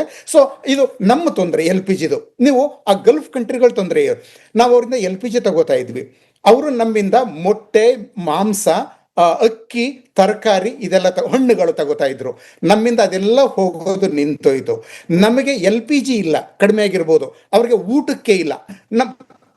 ಕುವೈತ್ಗೆ ಮೊದಲನೇ ಅಂತ ಕ್ರೈಸಿಸ್ ಆದಾಗ 2 ಪ್ಲೇನ್ ಲೋಡ್ ಫ್ರೂಟ್ಸ್ ಅಂಡ್ ತರಕಾರಿಗಳನ್ನ ನಮ್ಮ ಕಡೆಯಿಂದ ಕಳಿಸ್ಕೊಟ್ಟಿವಿ. ಅದು ಮತ್ತೆ ಶುರು ಮಾಡಿದ್ವಿ. ಅವ್ರ ತೊಂದರೆ ಅಂದ್ರೆ ಈ ಯುದ್ಧ ನಮಗಷ್ಟೇ ತೊಂದರೆ ಆಗಿಲ್ಲ, ಅವ್ರಲ್ಲಿ ಪೆಟ್ರೋಲ್ ಇದೆ, ಗ್ಯಾಸ್ ಇದೆ, ದುಡ್ಡಿದೆ, ಊಟ ಇಲ್ಲ. ಆಯ್ತಾ, ಸೊ ಅದನ್ನ ನಾವು ನೋಡಬೇಕು. ಇದು ಆಯ್ತಾ, ಇದರ ನೀವು ಒಂದು ಅವಕಾಶ ಕ್ರೈಸಿಸ್ ಆದ ನಿಧಾನಕ್ಕೆ ಸರಿ ಬರ್ತಾ ಇದೆ. ಸುಜಾತಾ ಶರ್ಮಾ ಅವರು ಜಾಯಿಂಟ್ ಸೆಕ್ರೆಟರಿ ಅವ್ರು ಪ್ರತಿದಿನ ಸ್ಟೇಟ್ಮೆಂಟ್ ಕೊಡ್ತಾ ಇದ್ದಾರೆ. ಯಾಕಂದ್ರೆ ತುಂಬಾ ಜನ ವದಂತಿ ಹಬ್ಸಲು ಮಗ್ನರಾಗಿದೆ. ಒಬ್ರು ಕಾಂಗ್ರೆಸ್ MP ಒಂದು ಎಂಟಿ ಸಿಲಿಂಡರ್ ಇಟ್ಕೊಂಡು ಪ್ರದರ್ಶನ ಕೂತಿದ್ರು, ನೆನಪಿದೆಯಾ? ಅದೆಲ್ಲವೂ ಅಗತ್ಯ ಇತ್ತ ಅಂದ್ರೆ ಹೆಂಗಾದ್ರೂ ಮಾಡಿ ಮೋದಿ ಅವ್ರನ್ನ ಹೆಸರು ಕೆಡಿಸ್ಬೇಕು, ಇಷ್ಟೇ. ಆಯ್ತಾ, ಅದನ್ನ ಬಿಟ್ಟು ಬಿಡೋಣ. ಆಯ್ತಾ, ಅದು ಒಂದು ಮಾತು ಹೇಳ್ಬಿಡ್ತೀನಿ. ಆಕ್ಚುಲಿ ನೀವು ಅದು ಪಾರ್ಥಸಾರಥಿ ಮತ್ತೆ ಶರೀಫ್ ಅವರನ್ನ ಕೇಳಿದಂಥ ಪ್ರಶ್ನೆ ಅದು. ಇನ್ಫ್ಯಾಕ್ಟ್ ಅವ್ರು ಒಳ್ಳೆ ಮಾತುಗಳನ್ನ ಹೇಳಿದ್ರು. ಒಂದು ಮಾತನ್ನ ಸೇರಿಸ್ಬಿಡ್ತೀನಿ ಅದಕ್ಕೆ. ಇಂಡಿಯನ್ ಸ್ಟ್ಯಾಂಡ್ ಇದೆಲ್ಲ ನನಗೆ ಆಶ್ಚರ್ಯ ಆಯಿತು. ಯಾಕೆ ಗೊತ್ತಾ, ನಮಗೆ ಇರಾನ್ ಬೇಕಾಗಿರೋದು ಚಾಬಹಾರ್ ಪೋರ್ಟ್ಗೆ ಮಾತ್ರ. ಇನ್ಫ್ಯಾಕ್ಟ್ ಆಯಿಲ್ ನಾವು ತಗೊಳ್ಳಲ್ಲ, ಅವ್ರಿಗೆ ನಿಲ್ಲಿಸ್ಬಿಡ್ತೀವಿ. 6-7 ವರ್ಷಗಳು ತಗೊಳ್ತಾ ಇಲ್ಲ. ಚಾಬಹಾರ್ ಮೂಲಕ ಅಫ್ಘಾನಿಸ್ತಾನ ಮತ್ತು ಸೆಂಟ್ರಲ್ ಏಷ್ಯಾ ಕನೆಕ್ಷನ್ ಇರಲಿ ಅಂತ. ಆದರೆ ಚಾಬಹಾರ್ಲು ನಾವು ಆಸಕ್ತಿ ಕಳ್ಕೊಂಡ್ವಿ ಅನ್ನೋದು ಈ ವರ್ಷದ ಬಜೆಟಲ್ಲಿ ಗೊತ್ತಾಯಿತು. ಕಳೆದ ವರ್ಷ ನಾವು ಎಷ್ಟು ಚಾಬಹಾರ್ಗೆ ಮೀಸಲಿಟ್ಟದು $250 million. ಅನಂತರ ಅದು $400 ತನಕ ಖರ್ಚು ಮಾಡಿದ್ವಂತೆ. ಈ ವರ್ಷದ ಬಜೆಟ್ನಲ್ಲಿ ಚಾಬಹಾರ್ಗೆ ಒಂದು ಪೈಸಾನು ನಾವು ಅಲಾಟ್ ಮಾಡಿಲ್ಲ. ಇದರರ್ಥ ಏನು? ಗವರ್ನಮೆಂಟ್ ಈ ವರ್ಷ ಚಾಬಹಾರ್ ನಮಗೆ ಬೇಡ ಅಥವಾ ಉಪಯೋಗಿಸಲ್ಲ ಅಂತ ನಿರ್ಧಾರ ಮಾಡ್ತಾ, yes we can think that way. Even Abbas Araghchi ಅವರು, ಇರಾನ್ ಫಾರಿನ್ ಮಿನಿಸ್ಟರ್, ಅದನ್ನ ಓಪನ್ ಆಗಿ ಹೇಳಿ ಬೇಜಾರು ಮಾಡ್ಕೊಂಡ್ರು. ಇಂಡಿಯಾ ಈ ವರ್ಷದ ಬಜೆಟ್ ಅಲ್ಲಿ ಒಂದು ಪೈಸಾನು ಅಲಾಟ್ ಮಾಡಿಲ್ಲ ಅಂದ್ಕೊಂಡು. ಸೊ ಯಾಕೆ ಇಂಡಿಯಾ ಹೇಗೆ ಮಾಡ್ತು ಅಂದ್ರೆ, ಇರಾನ್ನ ಇಂಡಿಯಾ ಪೂರ್ತಿ ಬಿಟ್ಟುಬಿಡ್ತಾ ಇತ್ತು. ಅದಕ್ಕೆ ಇನ್ನೊಂದು ಕಾರಣ ಅಂದ್ರೆ, ಯುದ್ಧ ಆಗುತ್ತೆ ಇನ್ನೇನೋ ಅಂತ ಇಂಡಿಯಾಕ್ಕೆ ಗೊತ್ತಿತ್ತಾ? ನಾವು ಒಂದು ಸೈಡ್ ತಗೋಬೇಕಾಗತ್ತೆ ಅಂತ ಗೊತ್ತಿತ್ತಾ? ಮತ್ತೆ ಅದರಲ್ಲಿ ಇರಾನ್ ವಿರುದ್ಧವಾಗಿ ಸೈಡ್ ತಗೋಬೇಕಾದ್ರೆ ಒಂದು ಕಾರಣ ಇದೆ ಇಂಡಿಯಾಕ್ಕೆ. ಏನು ಗೊತ್ತಾ, ಇದೇ ಖಮೇನಿ ತಮ್ಮ ಪ್ರತಿ ವರ್ಷ ಅವ್ರ ದೇಶಕ್ಕೆ ಮಾಡುವಂತ ಒಂದು ಭಾಷಣದಲ್ಲಿ ಪ್ರತಿ ವರ್ಷ ಕಾಶ್ಮೀರದ ವಿಷಯ ಎತ್ತಿ ಇಂಡಿಯಾನ ಕ್ರಿಟಿಸೈಸ್ ಮಾಡ್ತಾ ಇದ್ರು. ಪ್ಯಾಲೆಸ್ತೈನ್, ಕಾಶ್ಮೀರ. ಈಗ ಅವರು ಯಾವತ್ತೂ ನಮ್ಮ ಪರವಾಗಿ ಮಾತಾಡಿಲ್ಲ, ಎಲ್ಲ ನಮ್ಮ ವಿರುದ್ಧವಾಗಿ ಇದ್ದಾರೆ. ಈಗ ಅವ್ರ ವಿರುದ್ಧವಾಗಿ ಇಸ್ರೇಲ್ ನಿಂತ್ಕೊಂಡಾಗ ನ್ಯಾಚುರಲಿ ನಾವು ಇಸ್ರೇಲ್ ಕಡೆ ಹೋಗ್ಬೇಕಾಗುತ್ತೆ ಅಂತ ನಾನು ಅಂದ್ಕೊಂಡಿದ್ದೆ. ಅದ್ರ ಅನಂತರ ಏನಾಯ್ತು, ಈ ಪ್ರಾಬ್ಲಮ್ ಆದಾಗ ಇರಾನ್ ಸಹಕಾರ ತಗೊಂಡು ನಾವು ಹಾರ್ಮುಜಲ್ಲಿ ನಮ್ಮ ಟ್ಯಾಂಕರ್ಗಳನ್ನ ತಗೊಳ್ಳದೆ ಹೋದ್ರೆ ನಮ್ಗೆ ತೊಂದರೆ ಆಗುತ್ತೆ ಅಂತ ಹೇಳಿ ನಮ್ಮ ಗೌರ್ಮೆಂಟ್ ಗೊತ್ತಾಯ್ತು, ಸ್ವಲ್ಪ ಕಾಂಪ್ರಮೈಸ್ ಮಾಡ್ಕೋತು.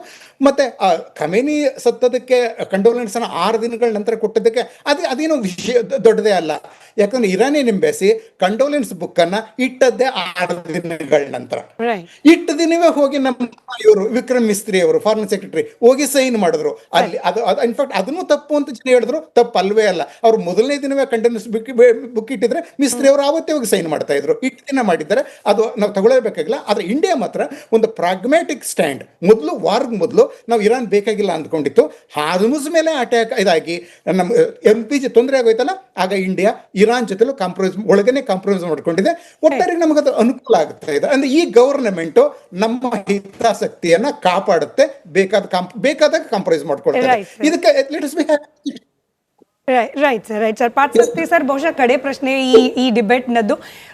ತೀರಾ ಜನಸಾಮಾನ್ಯರ ಪರ್ಸ್ಪೆಕ್ಟಿವ್ ಇಂದ ಪ್ರಶ್ನೆ ಕೇಳ್ಬಿಡ್ತೀನಿ. ನನ್ಗೆ ಗೊತ್ತಿಲ್ಲ ನೀವು ಪಾಲಿಟಿಕ್ಸ್ ಅಥವಾ ಪೊಲಿಟಿಕಲ್ ವಿಚಾರದಲ್ಲಿ ಎಷ್ಟು ಉತ್ತರ ಕೊಡ್ತೀರಿ ಅಂತ ಹೇಳಿ. ಬಟ್ ಜಾಗತಿಕ ಮಟ್ಟದಲ್ಲಿ ಇಷ್ಟೆಲ್ಲ ಆಗ್ತಾ ಇರೋ ಸಂದರ್ಭದಲ್ಲಿ ದೇಶದ ಜನರನ್ನ ಕಾಪಾಡಲಿಕ್ಕೆ ಸರ್ಕಾರ ಏನೋ ಪ್ರಯತ್ನ ಮಾಡ್ತಿದೆ ಅನ್ನೋ ಸಂದರ್ಭದಲ್ಲಿ, ನಾನು ಯಾವುದೇ ಪಕ್ಷದ ಪರವಾಗಿ ಕೇಳ್ತಿಲ್ಲ ಸರ್, ಪಕ್ಷಗಳ ನಾಯಕರುಗಳ ವರ್ತನೆ, ಕೆಲವರು IPL ಟಿಕೆಟ್ ಕೇಳ್ತಾರೆ, ಕೆಲವರು ಬೀದಿಲಿ ನಿಂತ್ಕೊಂಡು ಪ್ರೊಟೆಸ್ಟ್ ಮಾಡ್ತಾರೆ, ಇನ್ ಕೆಲವರು ರಾಜ್ಯ ಕೇಂದ್ರ ಅಂತ ಹೇಳಿ ಏನೋ ಕೇಂದ್ರ ಸರ್ಕಾರದ ಮೇಲೆ ಬೊಟ್ಟು ತೋರಿಸೋದು, ಕೇಂದ್ರ ಸರ್ಕಾರ ನಾವು ಕೊಟ್ಟಿದ್ದೀವಿ, ರಾಜ್ಯ ಸರ್ಕಾರಗಳು ಕರೆಕ್ಟಾಗಿ ಡಿಸ್ಟ್ರಿಬ್ಯೂಟ್ ಮಾಡ್ತಿಲ್ಲ, LPG ಪೆಟ್ರೋಲಿಯಂನ ಅನ್ನೋ ರೀತಿಯಲ್ಲಿ ಬ್ಲೇಮ್ ಮಾಡೋದು. ಈ ಬ್ಲೇಮ್ ಗೇಮ್ ಪಾಲಿಟಿಕ್ಸ್ ಇದೆಯಲ್ಲ, ಈಗಲೂ ಕೂಡ ಅದು ಅವಶ್ಯಕತೆ ಇದೆಯಾ ಸರ್?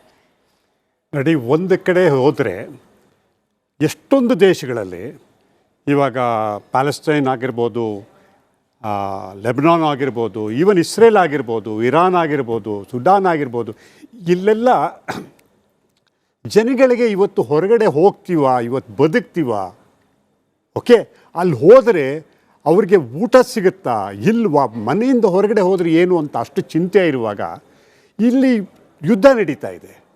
ನಮ್ಮಲ್ಲಿರೋರು 10 ಮಿಲಿಯನ್ ಅಲ್ಲ, 20 ಮಿಲಿಯನ್ ಅಲ್ಲ, 1480 ಮಿಲಿಯನ್ ಜನಗಳು. ಇಷ್ಟು ಜನನು ಅಷ್ಟು ಕಡಿಮೆ ತೊಂದರೆ ಆಗುತ್ತೆ, ಅಷ್ಟು ಕಡಿಮೆ ತೊಂದರೆಯಲ್ಲಿ ನಾನು ಯಾವುದೇ ಗೌರ್ಮೆಂಟು ಪಾರ್ಟಿ ಬಗ್ಗೆ ಮಾತಾಡಲ್ಲ, ಬಟ್ ಏನು ಅಂದರೆ ಎಷ್ಟು ಕಡಿಮೆ ತೊಂದರೆ ಆಗುತ್ತೆ ಅಷ್ಟು ಕಡಿಮೆ ಮಾಡಿಕೊಂಡು. ಇವಾಗ ತಾನೇ ಹೇಳಿದ್ರು, ನಾವು ಇರಾನ್ ಜೊತೆ ಇದ್ದೀವಾ, ಇಸ್ರೇಲ್ ಜೊತೆ ಇದ್ದೀವಾ ಅಂತ.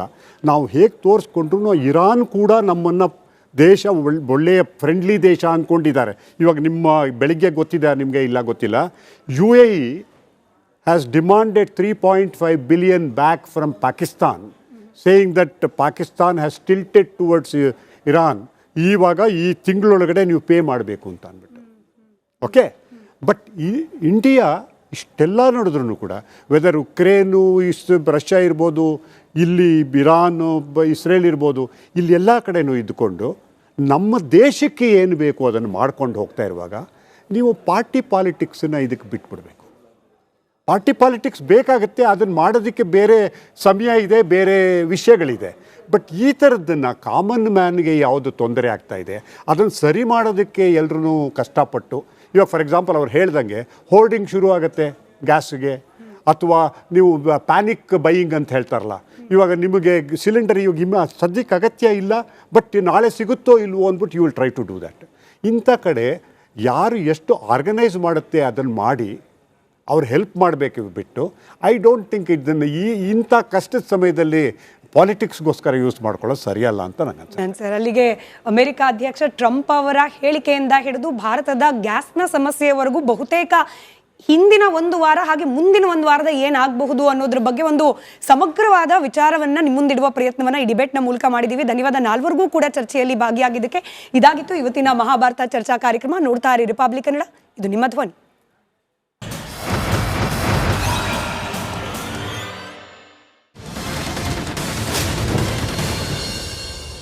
ಚಹಾದ ಅಸಲಿ ಟೇಸ್ಟ್ MDHD+ ನಿಂದಲೇ ಬರುತ್ತೆ. ಗಂಟು ಕಟ್ಟಿಕೋ ಲವಂಗ, ಹಸಿರು ಏಲಕ್ಕಿಯಿಂದ ತುಂಬಿದ MDHD+ ಮಸಾಲೆ.